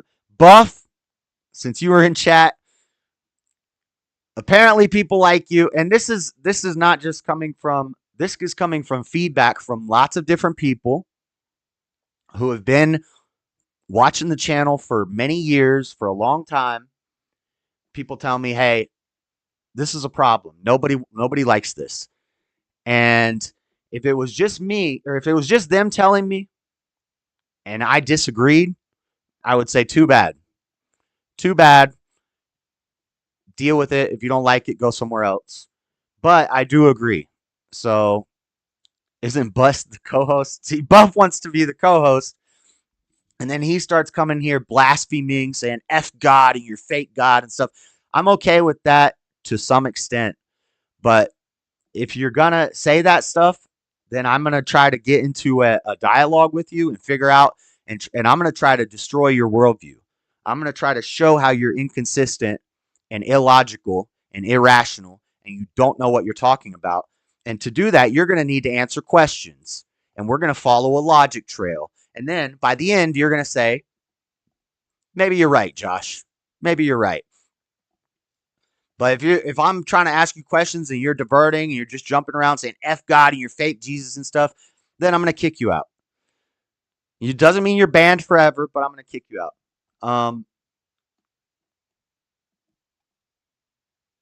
I don't know if I want to say that.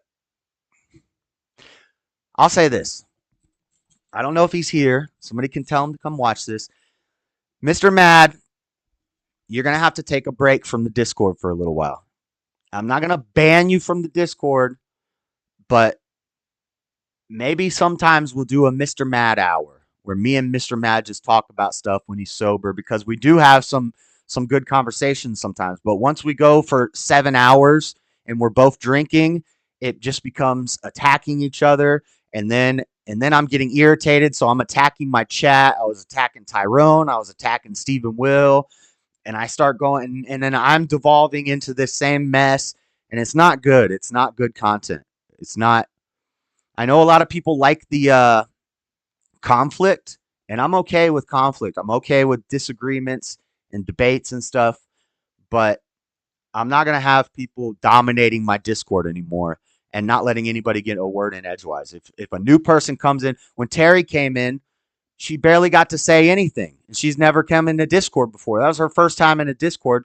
She doesn't get to add anything. Floor on Friday night was at a Guatemalan artisanal show, and she wanted to show us, but she got on and she saw what was going on in the stream, and she didn't even join. And all night I'm like, where's Floor? Where's Floor?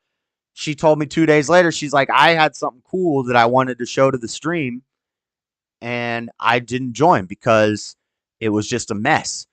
And other people, Seesow's cool. When Seesow joins, she has something she wants to say. She says it, and then she leaves. She doesn't have to leave, but she leaves on her own. So this isn't just directed at Mr. Mad. This is for everybody. But for Mr. Mad specifically, I can't let you dominate my Discord anymore. And I don't hate you. It's nothing like that. But you just dominate the whole show. When Nada comes on, he can't talk. Matthew couldn't get a word in edgewise. None of the new people that I maybe want to hear from, because I don't know what they think and I don't know what they believe, and I want to talk to people and I want to hear different ideas. I'm gonna be combative and I'm gonna argue with you and debate you. But we don't have to yell at each other and get into the blood sports and stuff like that. That's not, we can, I'm not trying to be too stingy with it, but at the same time, the masculine energy was crazy because it's like 8 guys yelling, and yeah. So it was like a bunch of teen boys. Yeah, it was. It was. So I'm just saying, if we're going to keep doing the open panels, then people need to try to talk one at a time If if I start talking, if the host starts talking and I want to get a point out, I need to get my point out because it's my show. I'm the host. You don't talk over the moderator. You don't talk over the host. We don't all just start yelling at the same time. And we're not going to have one person just yelling at people, insulting everybody. Like, and see, Yoda, if you're just going to come in my stream and talk crap to everybody, I don't like that. I don't like that dumb troll stuff. So, Jalen is a fun guy popping in for a little bit. Ugh. Yeah, pause. Yeah. Jalen's cool. I don't like when Jalen comes in and just starts attacking people. I do like when he does his man on the street stuff. It's interesting. But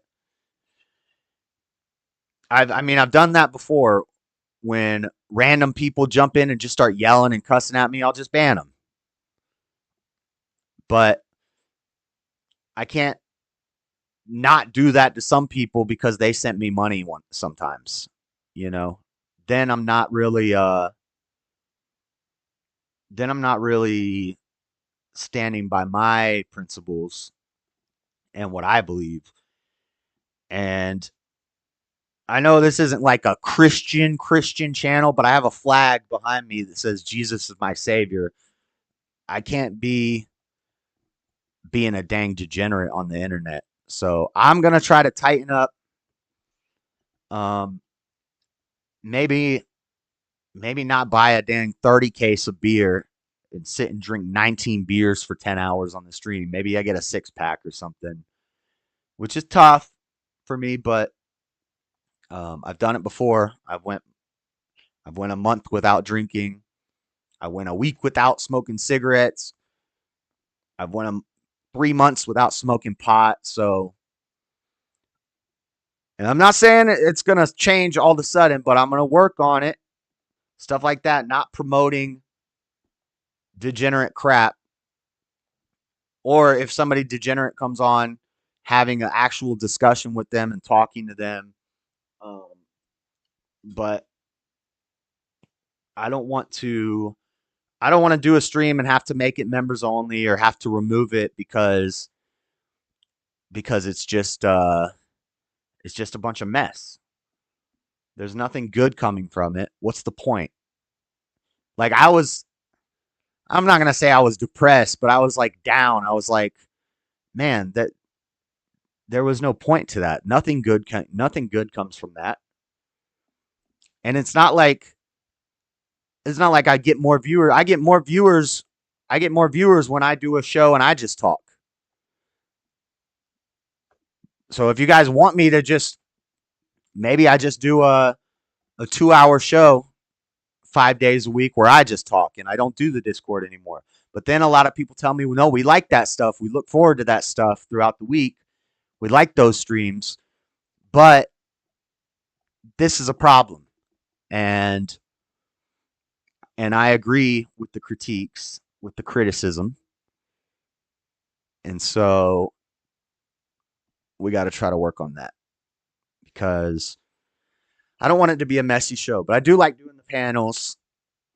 And I want to get new people on there. Sometimes, maybe during a fight night, just me and Daddy Jubs talk for a while. Because sometimes me and him want to watch the fights and we want to talk about the fights and stuff, but he won't come in the Discord because he's not trying to hear 8 people talking while we're watching the fights. Maybe during the main event, it's just me and Daddy Jubs, and maybe Ben comes in, my brothers, and we have brother time where it's just us talking about the fights, watching the fights together, hanging out with the chat. And then after the main card, then we open it up to other people. But if anybody comes in and wants to dominate my show and take over the stream and yell at everybody and insult everybody in my chat, calling out names, talking crap about Terry and Seasal and Bibby and Floor, I'm not gonna put up with that anymore. So I do interact with the chat frequently. I just don't. See, you are an attention whore, Yoda, and you're the type of person that will say something and then say, read my chat, read my chat, read my chat, read my chat. That's dumb. Stop that. Stop acting like a little girl. Because that doesn't help the show. You derail the chat. You know, I want to look over at the chat. I want to see people saying hi to each other. You know, being jokes are funny. I get it. Roasting is funny a little bit, but if that's all you do and every time I look at the chat you're insulting somebody, I don't want to see you in my chat. I don't want you here. Get out of my house. So that's all I got to say about that. We're going to work on it. Try to make it, cuz I see shows like Steve Harloa's stream, and he's got 50 people watching, and he's having, you know, 2 people, and they're having a conversation for 3 hours. And the conversation never gets derailed. The chat's interacting, and he's putting the chats on the screen. People are talking about the conversation. People are saying hi to each other. What's up? How you been? How's your week going? Things like that. And people watch that. People aren't just trying to watch 2 people argue and cuss each other out for 5 hours. So,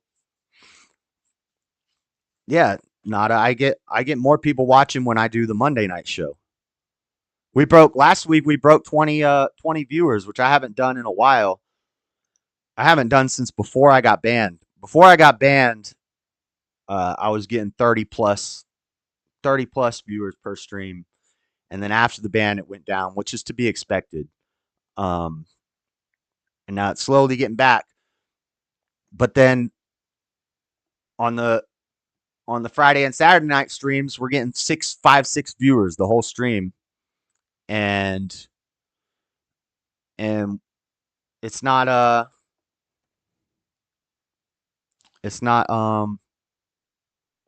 productive. There's no good coming from it. There's nothing valuable being heard. And if you guys don't like the stuff I say, that's fine, but I'm here to put my ideas out there and then talk with people, debate with people who disagree, or not even debate, just interview and talk with I lose subs all the time. I'm constantly losing subs. I lose 2 subs every day. And then I'll gain 3 and then I'll lose 1. And then I'll gain 4 and then I'll lose 5. And then I'll gain 2 and I'll lose 3. And it goes up, but very slowly. It could be going up higher, but they go up and down. And it's because people see a short, they like it, they subscribe, then they see that I'm live, they come to watch the live, and they're like, oh, this guy just put a short up about Christianity. And that's why I subscribed. And then I come to his stream, and it's a bunch of idiots yelling at each other about dumb stuff. And then they unsubscribe. I think it's partly a YouTube problem. Yeah, you're probably right. It is also YouTube doing that to me because I say stuff that they don't want to promote. I get that.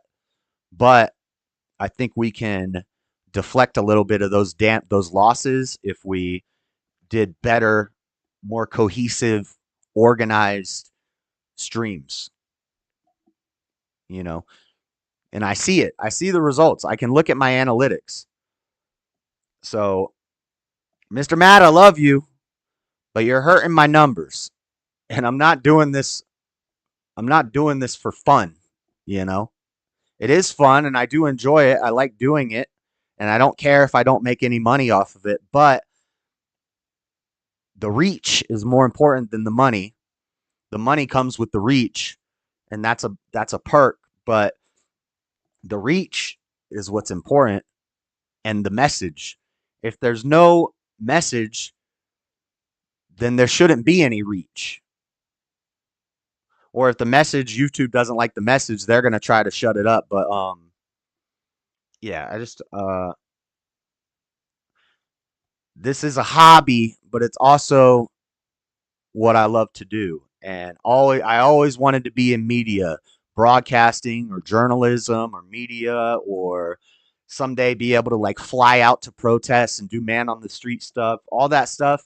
But all that, to get to that point, I need to put out a quality product. It's a business. It's not a profitable business, but it's a business. And yeah, anyway, I think I said what I had to say. I am. Yes, this isn't just an attack on Mr. Mad, though, but this is the newest. Before Mr. Mad, it was Freddy. Is people want to dominate the stream and take over when I'm in charge here. And you should know by now, I'm a damn authoritarian. This is an authoritarian regime. I'm in charge. This is my house. This is my kingdom. It's going to be my rules. And if you don't like them, go somewhere else. So I'm going to have to batten down the hatches and tighten up a little bit, because America's going down the drain. We can't be having all this willy-nilly mess. The world's crazy. We need to be above that. We got to tighten up. You know? So maybe come up with some topics earlier in the week, then the panel can be prepared, find clips, etc. Yeah, that's a good idea. That's a good idea. Commie. That's the opposite of communism, dumbass. Okay, I shouldn't say dumbass either. I gotta stop doing that. But I do like, that's my favorite. That's my go-to. That's my go-to rebuttal. That's not communism. It's the opposite of communism. Communism is where the people control the government. Right now, I'm the government controlling the people. How is that communism? But it's all right. I know you guys. I know Buff and producer don't know what communism even means. You guys should go like Google or something. Also need to stop talking crap about Josh and other streams and then act fake in here, because that hurt the viewers too. Well, I can't do anything about that. But I can't do anything about that. Right. I'm not hating. I don't hate Mr. Mad. I'm not mad at him. I just, it's just too much sometimes, and nobody can talk, and it's just yelling, and it's too much. So,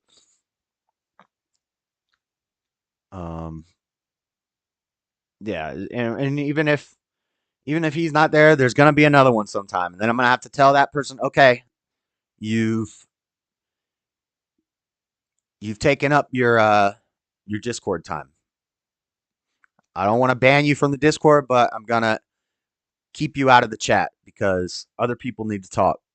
I want to hear from other people too. The only person that gets to dominate my stream and my Discord is me. I'm the only dominator.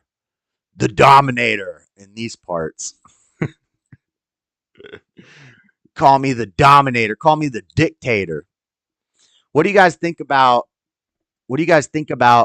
for a couple weeks, for like 6 weeks, the last hour of the show for like 6 weeks, doing a deep dive into dictators?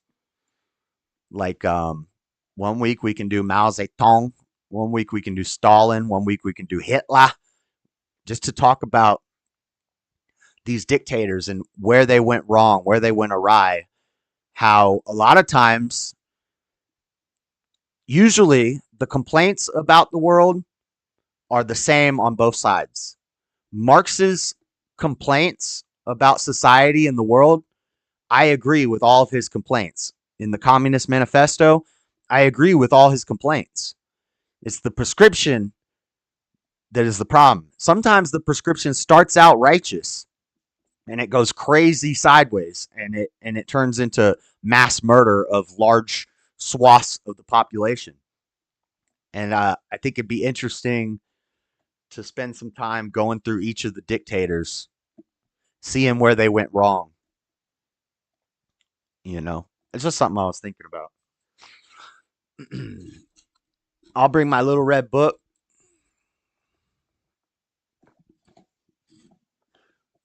It's crazy all the time.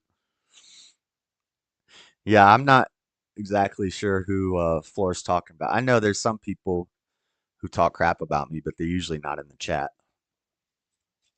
But I don't really care. I'm usually, if I'm in chats, anybody's chat, if I'm in any of y'all's chats, you'll notice I don't go in and say, hey, so-and-so, hey, so-and-so, hey, so-and-so, because I'm listening and I'm doing other things. I'm working. I'm mowing a lawn after I just got off an 8-hour shift or a 9-hour shift. I've been doing a lot of overtime lately. Like, I did an hour of overtime last night. So I'm at work for 10 hours. Then I come home, maybe mow a lawn.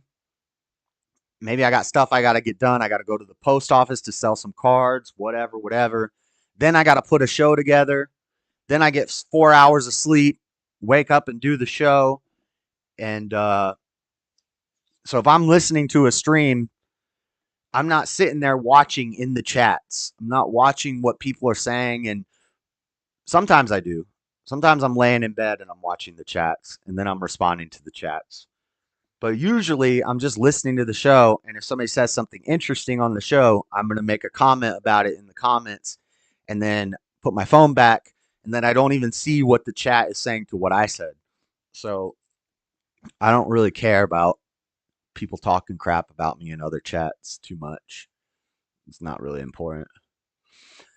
I have to go. See you all next time. Good show. Later, B-Wise. I'm heading out. Right now. I got to go. But that's all I had to say. It's a self-critique as well. I got to tighten up too. The overnight guys were cool when I heard they was doing upgrades at the place. I don't know what that means. Not sure what you're talking about. Rock and effing roll. All right, I am overtime. So let's get this little music going. Let's say goodbye to everybody. Boom. Boom, boom. Bump. Bump, bump. Bump. Bump, bump. Guys, if you didn't hit the like button yet, make sure you hit the like button on your way out. Make sure you're subscribed. Always check if you're subscribed because YouTube will just be unsubscribing people. And share it out. We got 16 people here, 20 people here. If 20 of y'all could tell 2 people to subscribe, that's 60 subscribers. We get closer to 5,000. Get closer to being the not so dreaded conservative anymore. And all that good stuff. So Cash App, if you want to support the channel, Dreaded Conservative on Cash App. YouTube takes 30%. If you send me $10 on YouTube, I'm not going to get it for 2 months, and I'm only going to get $7 out of it. So if you want to help out the channel, send your boy $5. Buy me a coffee. Cash App, Dreaded Conservative. But you can super chat, join the memberships, and then you can go watch the messy membership-only streams. All that good stuff. Enough shilling for myself. The shilling is chilling. I'm trying to get some shillings. I'm trying to get some billings. Killing the game. Willing the name. I don't know. Freestyle ending. All right, guys. I'm going to go. Have a good week, everybody. We'll try to do some little gaming and some reaction streams if we can find some good stuff to watch. I still need to beat the dang wall of flesh in Terraria. I have to rewatch. I missed the whole show. It's members only now, so you might not be able to. I will Cash App you for getting it right. All right. Later, guys. God bless. Have a good night. Lord Spike, Stubborn One, Bibby, Matthew, Floor, Nada, Producer, Terry, Mama with Good Hair, Tomas, everybody who hung out. Thank you guys for hanging out. Have a good night. Hey.